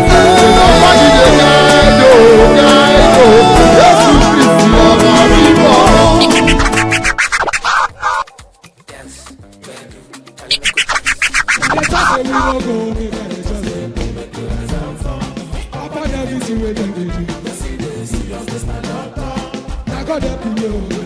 Enemy for use me the neighbor. 1, 2, 3, go! The Ogiame Atuwatse III Inter-Collegiate Quiz and Debate Competition is up and running. We have successfully made it through stage 1, stage 2, now it is stage 3, and it's the battle of intellect going on here between different schools in their different categories. Right now we're in Group L, and we kicked off the first session with Seat of Wisdom Model School versus Don Domingos College, and indeed they came shining through. Let's celebrate them. Well, we have to find out our score sheet reports and then, of course, what the judges, our esteemed judges, have got to say. Over to you, judges. How do you feel about this one? Thank you very much, our amiable moderator, the very distinguished entrepreneur, as we were earlier made to understand. Anyway, it's been a good time out here, and we've actually enjoyed ourselves. Quite educative, revealing. For one or two, mistakes here and there. For instance, in English language, you have words, comparative and superlative. So you cannot use the word more better. Instead of using the word better, that's good, better, best. Teachers, please take note. Probably you've done the needful, just stage fright. I don't know, but anyhow, just an observation. So don't use the word more better. It's either good, better, or best. Then, secondly, a question was put across earlier. Can success be limited to location? So maybe after this session, we'll have another main speaker that will give us the answer to that question. But I want to find out, of the two schools or the 4 speakers, is anyone from the rural area here? Well, let me allow my colleagues, bear their minds. It's been a really educative session here, and I really appreciate you girls. You've done your bit, and you've done a good job. Thank you for coming. Well done. Well, at one time, both of the schools were in rural areas, but with modernization, instead of moving into town, so they actually know what they're talking about. They say dynamite come in small packages, but you were able to let go with a big bang. And you girls are making us proud this morning. Good, talk about it, proving to us that wherever you are, you can succeed. Location doesn't matter. Even those who have jackpots still come back to us here. Thank you, girls. Well done. Thank you so much to our distinguished panel of judges. Now, the moment we've all been waiting for, the revealing of the scores. How did the debaters do? How did they perform on the score sheets? For Seat of Wisdom Model School, they came through with a total of 48 points. And then for Don Domingos College, they came through with a total of 48 points. Nice one. I feel like somebody had a breath of fresh air. Like, going on there. Amazing, brilliant, beautiful, well done. We celebrate you. We're rooting for each and every one of you. Alrighty then, we're not over just yet. We still have another dynamic set of schools coming through for the L category, talking about St. Malachy Grammar School and Uwangwe College. You want to find out how they're going to do? You have to stay with us.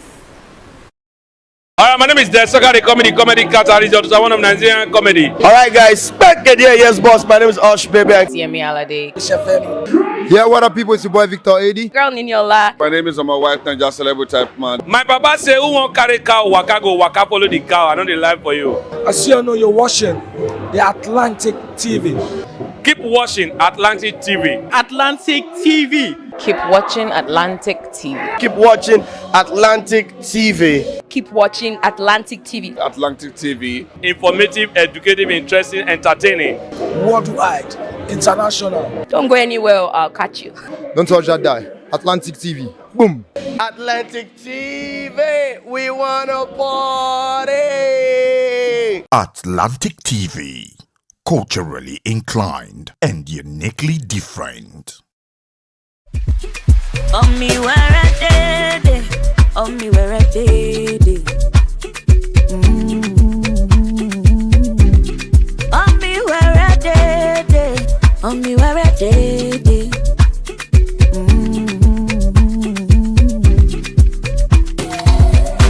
No matter where you go, no place be like home.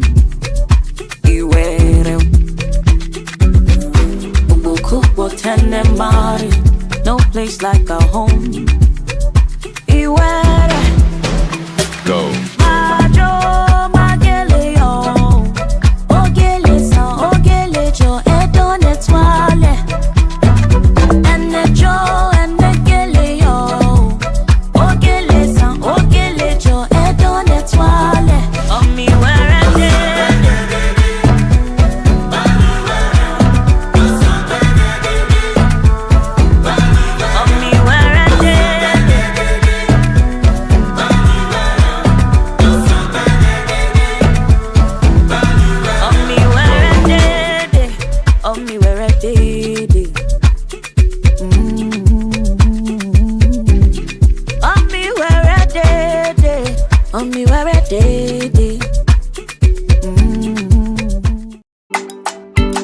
Akorufoma imeromu ewe mumirawa o uye mama biko meyeri kugbofo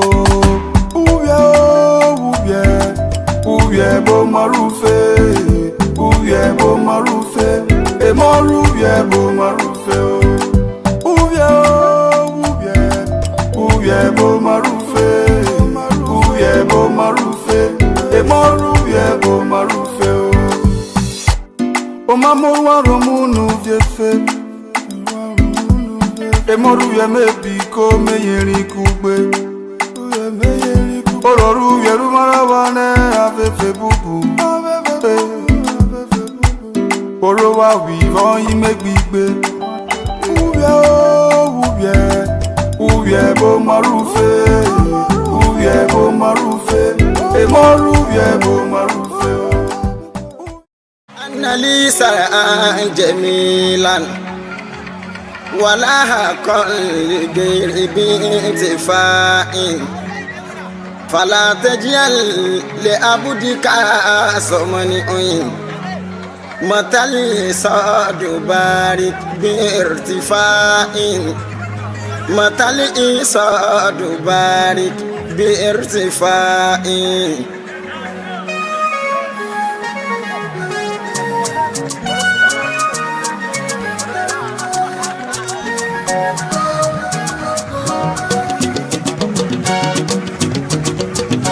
Orin ayọ̀ mi, kọ́má kọ lẹ́yìn mi, ijó ayọ̀ mi, kọ́má jó lẹ́yìn mi, ọpẹ́ ayọ̀ mi, kọ́má dá lẹ́yìn mi, èrè iṣẹ́ mi, kọ́má kọ lẹ́yìn mi.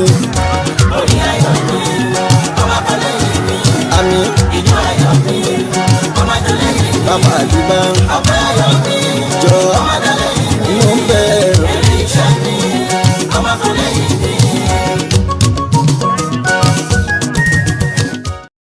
Let sweet, oh. You know, say, all these bouncers, that they try, oh. I don't say that they do audition for bouncers, oh. Jesus.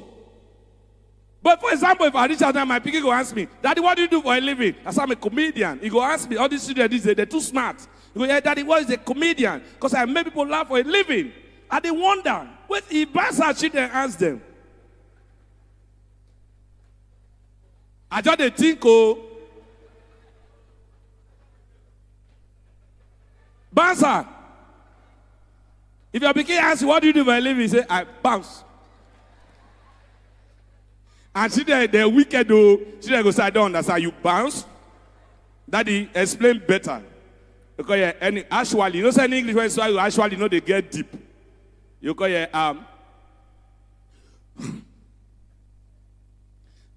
I stand in the party.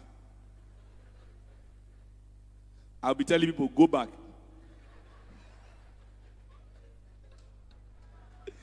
I joke. Oh.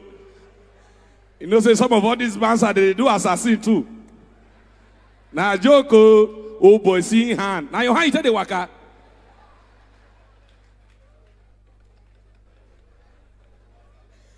Oh, but make some noise! Ah!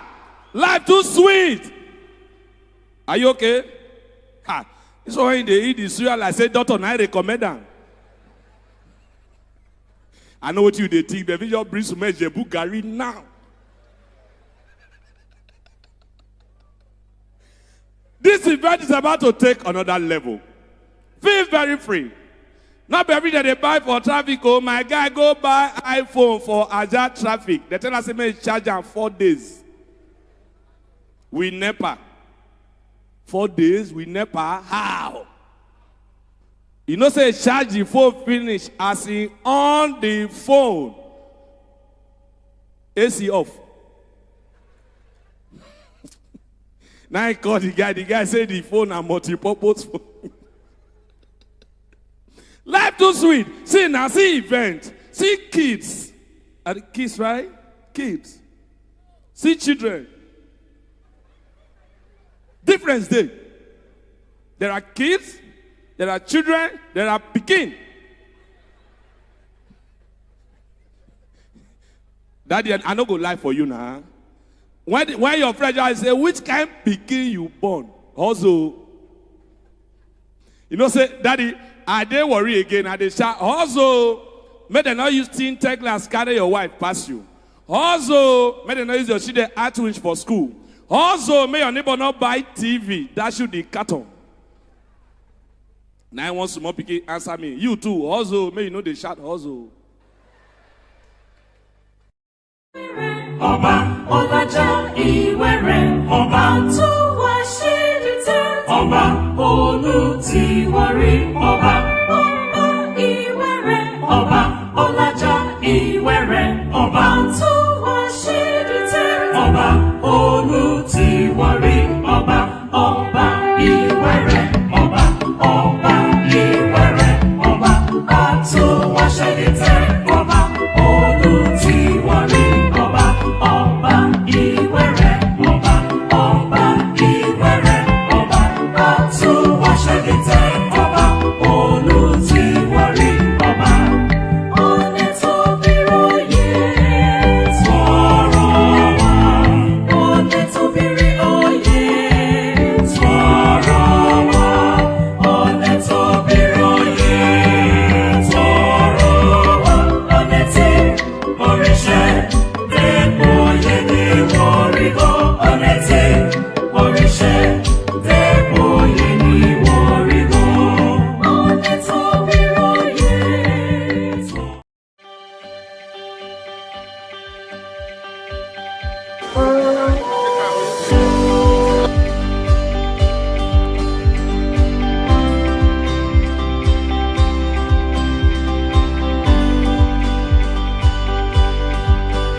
To the glory of God, this memory is hereby blessed, commissioned, and declared open for the good of humanity. humanity and for the particular betterment of our land here in Delta State through Christ our Lord. Amen.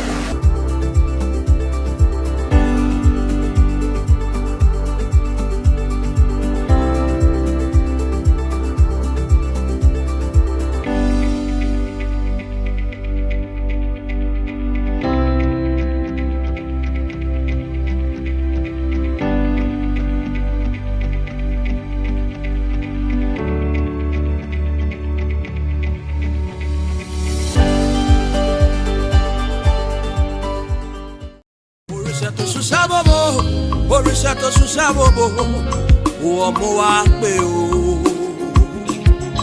Oriṣato susabobo, oriṣato susabobo, ọmọ wa pè o. Nayet umugbemi, nuwa tu umugbemi, usabobo rẹ o. Noma tu umugbemi, nayet tu umugbemi, usabobo rẹ o.